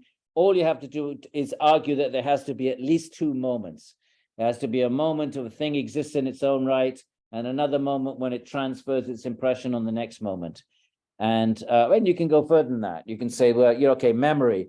To account for any kind of memory, there has to be a continuity of the being remembering, in addition to the continuity of the object being remembered. And so all you have to do is bang away at that. And that's what they've done. That's what they do. That's what Nyaya does in more elaborate ways. So now we have a little bit of a glimpse at the polemics. I mean, the schools are only going to debate things that are fundamentally important to them. And Vedanta's fundamental importance to them is that the intelligent Brahman, eternal intelligent Brahman, is the cause of creation. That's the very first sutra, Atato Brahma Jignasu. Now we're going to inquire into Brahman, the first sutra. Second sutra, what is this Brahman? Janmadhyasya yataha, that from which creation emerges. And it is intelligent, sutra number 5. So if you keep therefore they're going to engage any schools that oppose that fundamental point. For yoga it is tada drashtu sarupe vastanam. Actually, yoga doesn't get into argumentation. They leave it up to Nyaya. Nyaya is kind of like they're kind of like the bodyguards, like the intellectual bodyguards. They do the kind of intellectual debating. They accept yoga. Nyaya come right out and say, if you want to experience it, you're going to do yoga. So the yogis are, they get to sit in the forest and meditate. And then Nyaya, they do the dirty work. They're the ones that sort of do the kind of like the intellectual defense, if you will, of the fundamental truths of the Upanishads. Ultimately, it goes back to that. So Nyaya are going to defend an Ishvara on rational grounds, and they're going to defend Atman on rational grounds. And I think actually we might have fun doing the Nyaya Sutras if we end up doing it in the fall. All right, so we get a little bit of this in Vedanta. It's not the primary. It's only like chapter 2, and I would say only like one of the sections of chapter 2, where they get into, there's only a few verses against Buddhism, maybe half a dozen or a dozen, and mostly Sankhya. It's mostly concerned with Sankhya. You don't get the impression that Vedanta takes the Buddhist metaphysics very seriously. They don't take this momentariness idea very seriously. They don't think it's a very serious metaphysical proposition. But Sankhya is much more of the opponent. They many more verses against Sankhya because they actually accept the Sankhya metaphysics. Vedanta accept the 3 gunas. They accept that entire 25 elements. They accept it all. The only thing they don't accept is when Sankhya says, well, we don't need an Ishvara behind it all. Let Prakriti be spontaneously productive, with the various arguments that we read, right? Like a magnet, all you need is just, Purusha's presence causes it to trigger, or it's just the nature of Pradhan, and so on. All right, my friends, I got a bit of a hoarse voice, but we're going to have kirtan tonight. We'll take some questions. Is Cecilia, are you there? Cecilia.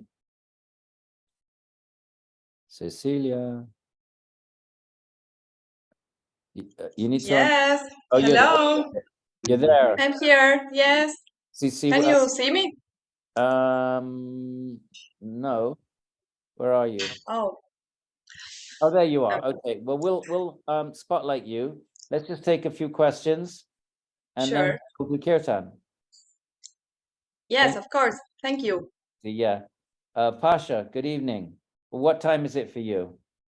It's 1 a.m. here in Oxford. So Okay. You're a warrior. You're a stalwart. Yeah. Good morning anyway. anything for knowledge, Edwin, especially from you. Oh, yeah. I wanted to ask, I was having a discussion with my Buddhist friend the other days, and I asked her if everything is momentary and if everything is based on my own consciousness, then why is it that this pen, for example, can't be a carrot when I think of it as a carrot? Like, it's still a pen. And her argument was, well, yes, everything is momentary, but there's still karma that holds it together so that it just doesn't turn into a carrot or a pig or a jet. What would Vedanta say against that? Well, the karma itself is momentary. There is no constant glue. Nothing is constant or eternal, so including karma. So if you want to say, okay, everything, that there is a sort of flow of momentariness, but there is this static kind of karmic, no. Karma too is momentary, and all instances of karma is momentary. So this is a big challenge of Buddhism, is accounting for continuity. And exactly that. Why doesn't the pen suddenly become an orange? And then the orange the next moment become, a piece of paper? What's connecting one moment to the next? There can be no overlap, because if something's momentary, it can't overlap with the next moment, because that would be 2 moments. This is from the opponents of the system. This is the Achilles heel of Buddhism. Otherwise, they accept, Buddhists accept karma, reincarnation, many things that the Hindus do. But this is what they, because Buddhism challenges fundamental Upanishadic principles that there is an eternal Atman, eternal Brahman, as the eternal cause of creation. That's when and you've seen all these arguments are basically about creation. otherwise they respect the Buddhists, meditate, the great meditators and great, they expect, the tapas of the Buddhists, they respect all of that. They just have to defend their non-negotiable, what we can call it a foundational truth, right? In Christianity, Jesus Christ is the Son of God. It's foundational. You don't negotiate that. Is God made flesh? That's you bring in all your theologians, bring in your theological big guns, and they'll bring in all philosophy, Augustine, and they'll borrow Platonic categories and Aristotle, and nowadays they borrow whoever they borrow, but they're going to use it all in defense of their foundational truth, and they're going to resist anything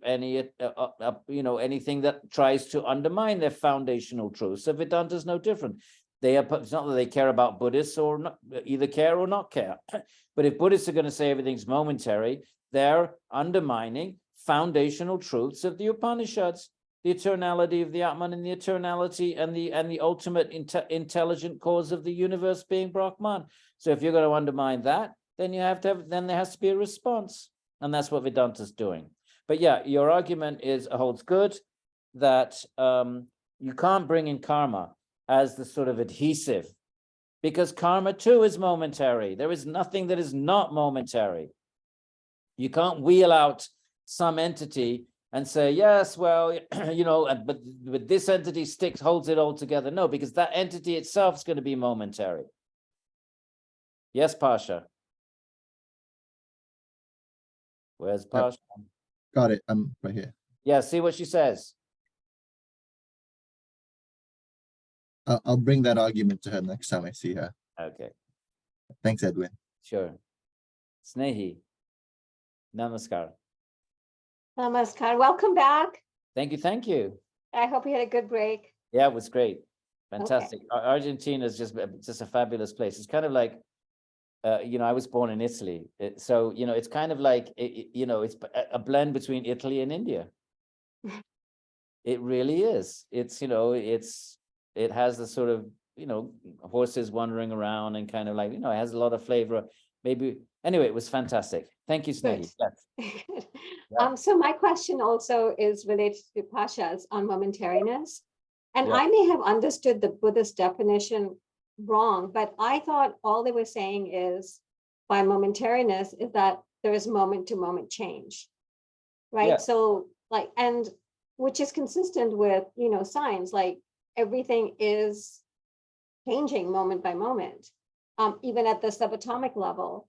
And, when we use the example of the seed and the sprout, I mean, it makes a lot of sense to me that a seed is moment by moment changing into a sprout.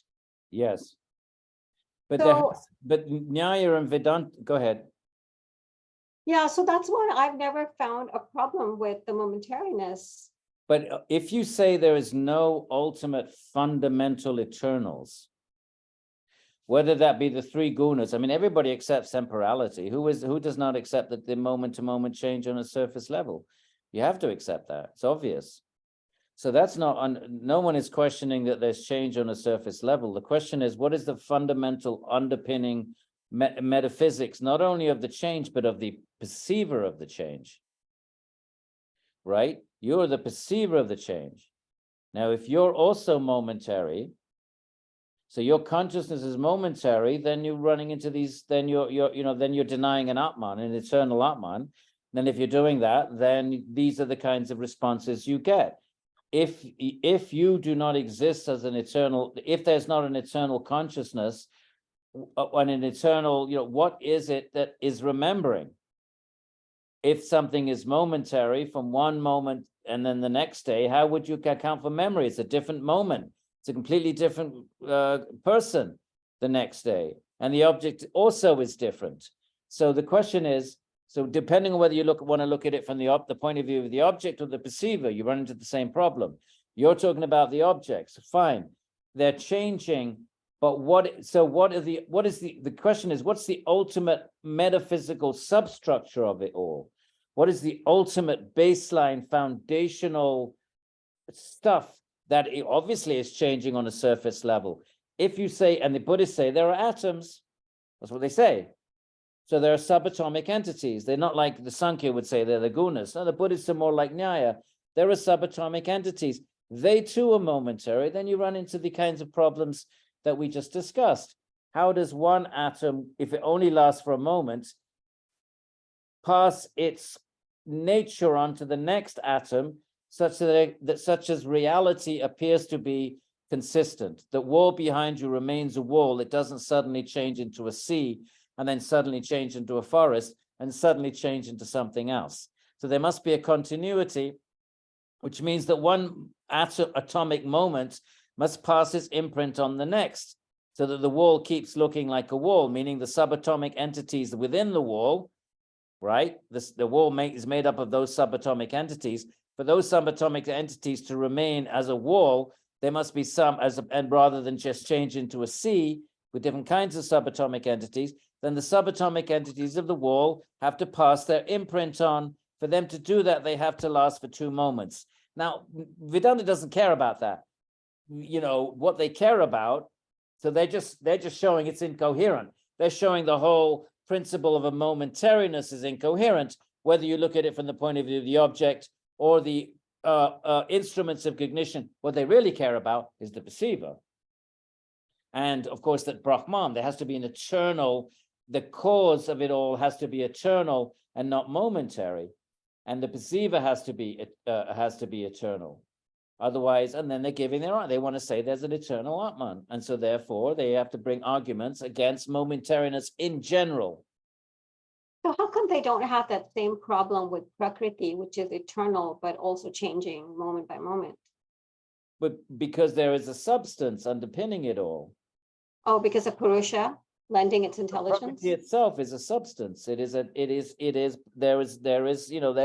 a thing called Prakriti, which remains consistent, although it takes all these different, but the actual Prakriti itself is not it's surface level, it's momentary, but there is an eternality to Prakriti, even though it's always fluctuating. Actually, Vedanta would say Sankhya also has that problem. Yes, they would say but there is an eternal substructure. There is an eternal stuffness that just then, that just morphs and changes and produces surface level differences. But underneath it all, it's not momentary. And therefore, one moment can spill into the next because ultimately it's all the same stuffness. And so change is it's just change within the same stuffness.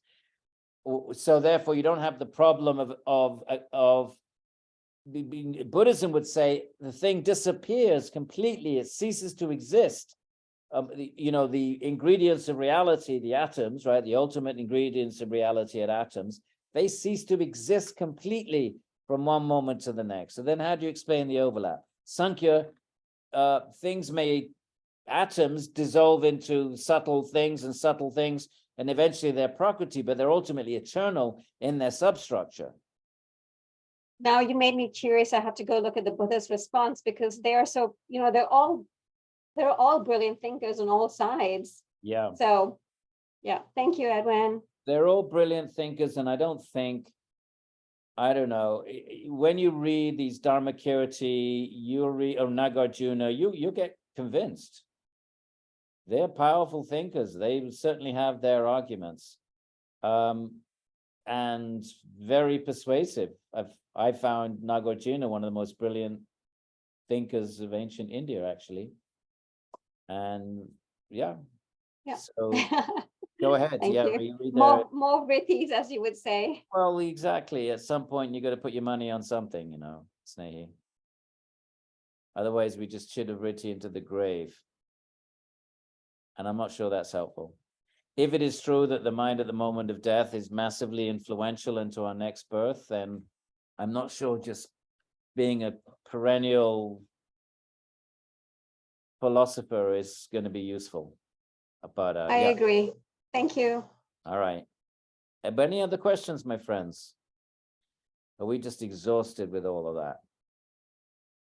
So we have Cece that's going to do some kirtan for us, and here she is, Cece. I had the pleasure of spending a day with Cici in Argentina, in Buenos Aires, just a week ago. And she's doing amazing work. She's bringing kirtan into the prisons, and I had the honor of accompanying her to a prison. And they were just the loveliest of people, I have to say. These prisoners were they just seemed like just young, innocent boys almost. And they were in there, who knows what, robbery of God knows what, stuck in this jail. They were so respectful, so humble, so appreciative. When we had a lovely kirtan, Cici did put them, she's training them to do asanas. So some of them, when they leave jail, might be able to teach, yoga, and, just get out of jail and have something to do, something to, support themselves. So she's doing amazing work, both with prisoners and also she's working with these little kids. They have these little community centers where kids that come from broken families can get a little love, basically.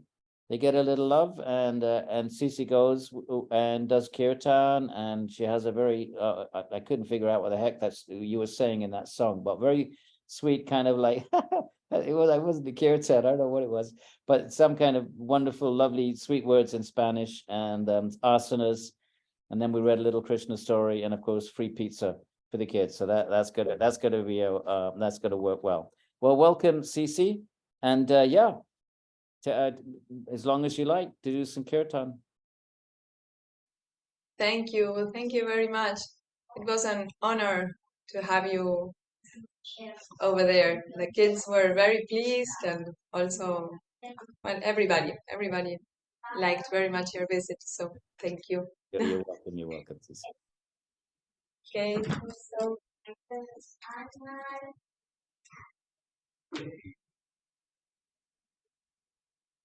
shall we sing all together? Yeah. What do you want us to do? Call and response? Would that be possible? Yes. Well, I'll have to unmute everybody. I don't know if that will blow the system, but we could try. I don't know. We could try. Yes. Okay.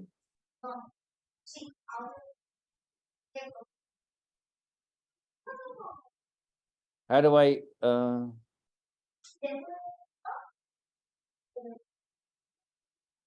unmute? And maybe everybody has to unmute Oh, themselves. then you're all welcome to unmute yourselves if you want then. Yeah. Or you can just chant, at home, whatever you want. So do Yeah. call and response then, Cici. Okay, great. Thank you.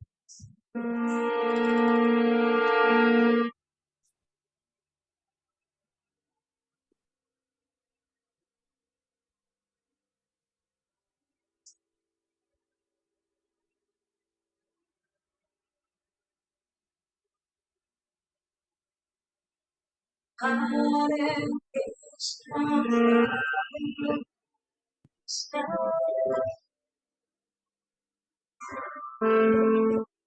Krishna Krishna. Okay, this is not working. Hang on. Could everybody, I'm going to mute you all. I'm sorry, Cici. I'm sorry. Yeah, I'm going to mute everybody because that wasn't working. Okay. Beg your pardon. No, it's fine. Let's see if that's better. I think we had this problem before. Go ahead.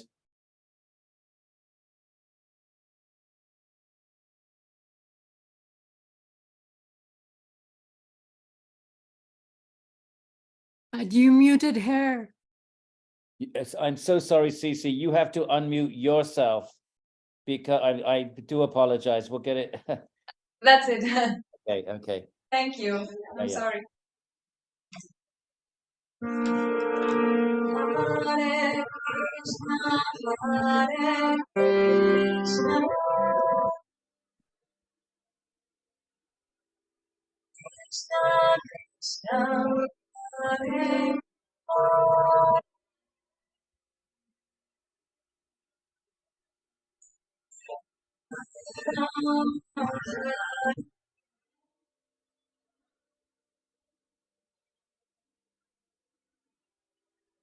Rama Rama, Hare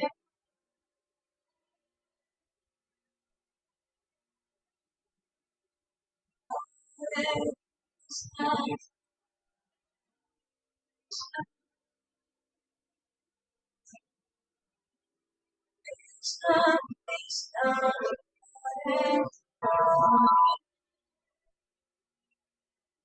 Not together now.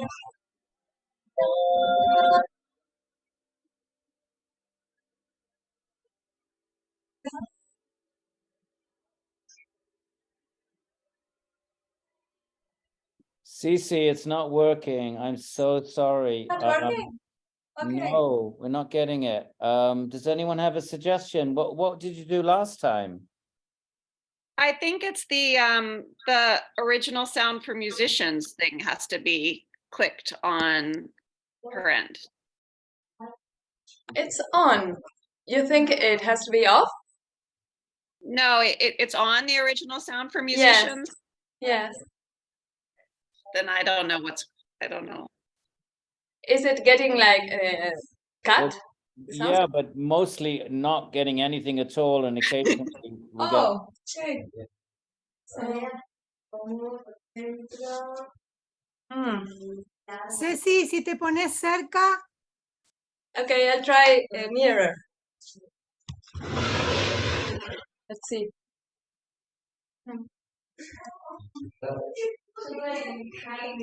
Okay.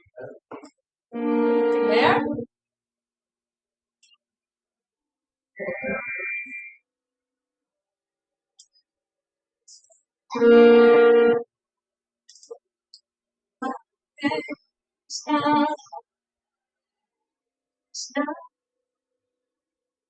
Is that better? No, No. it's not happening. Okay. Maybe I can try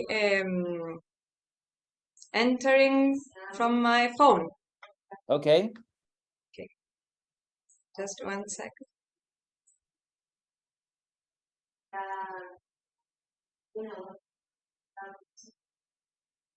alguien escribió sobre la cancelación de eco. Mm.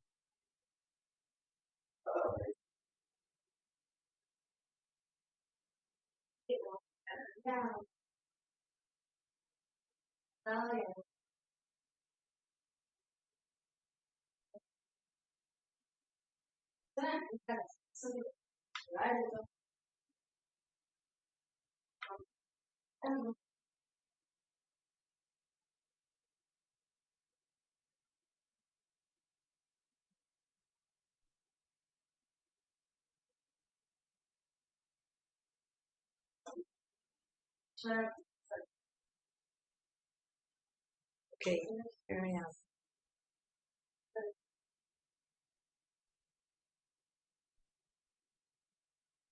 I'll go off from here, like.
Okay, so now I have another sound.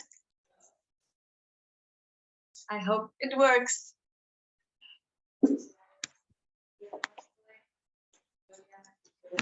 Okay. Thank you for your patience. Is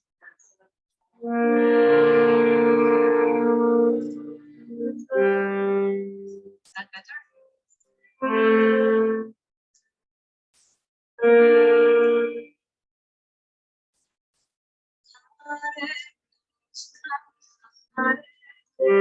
No?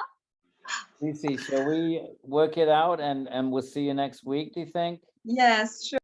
Unless you have any Sorry. immediate ideas. I mean, well, do you want to speak to Lakshmi? We worked it out last time, remember? Yeah. Right, one more One more thing, of course, of course. Don't worry, we love you. there. Sounds a lot better. I'm sorry, it's better? That sounds okay. Keep going. Let's see.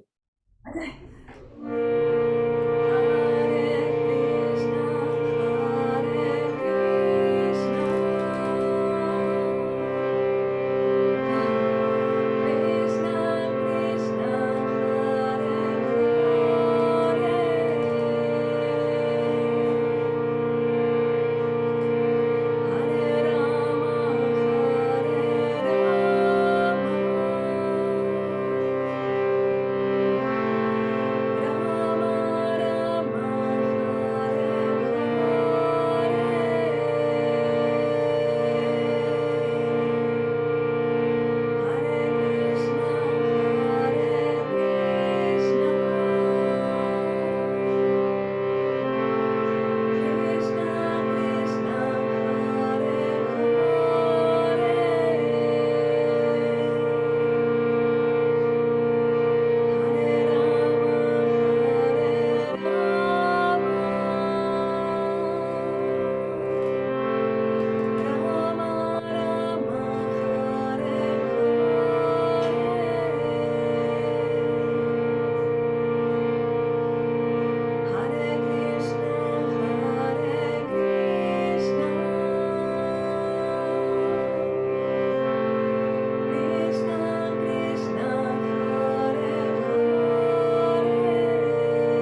you. Do you want to do one more? One more mantra? Yes. Okay.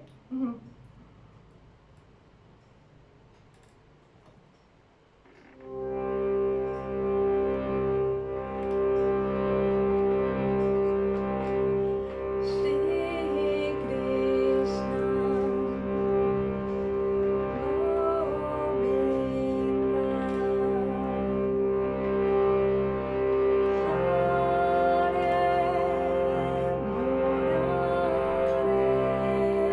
Hare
you. Thank you. Thank you so much. That was lovely. Oh, Thank I you. was muted. I'm sorry. I just. Thank you, Susie. Thank you. It was beautiful. Thank you. Thank you. Thank you. Good night, everybody. Everybody give CC your blessings because she's starting a little kirtan ensemble and she wants to do more kirtan in Buenos Aires in Argentina. If you want to give her your blessings, this is the right hand and shower your blessings on her new endeavor. We'll see you next week, CC. We'll see everybody next week. And we'll try to find some verses a little bit less, polemical and maybe more interesting. Have a great night, everybody. Thank you. Good night. Thank you. Thank you. Thank you.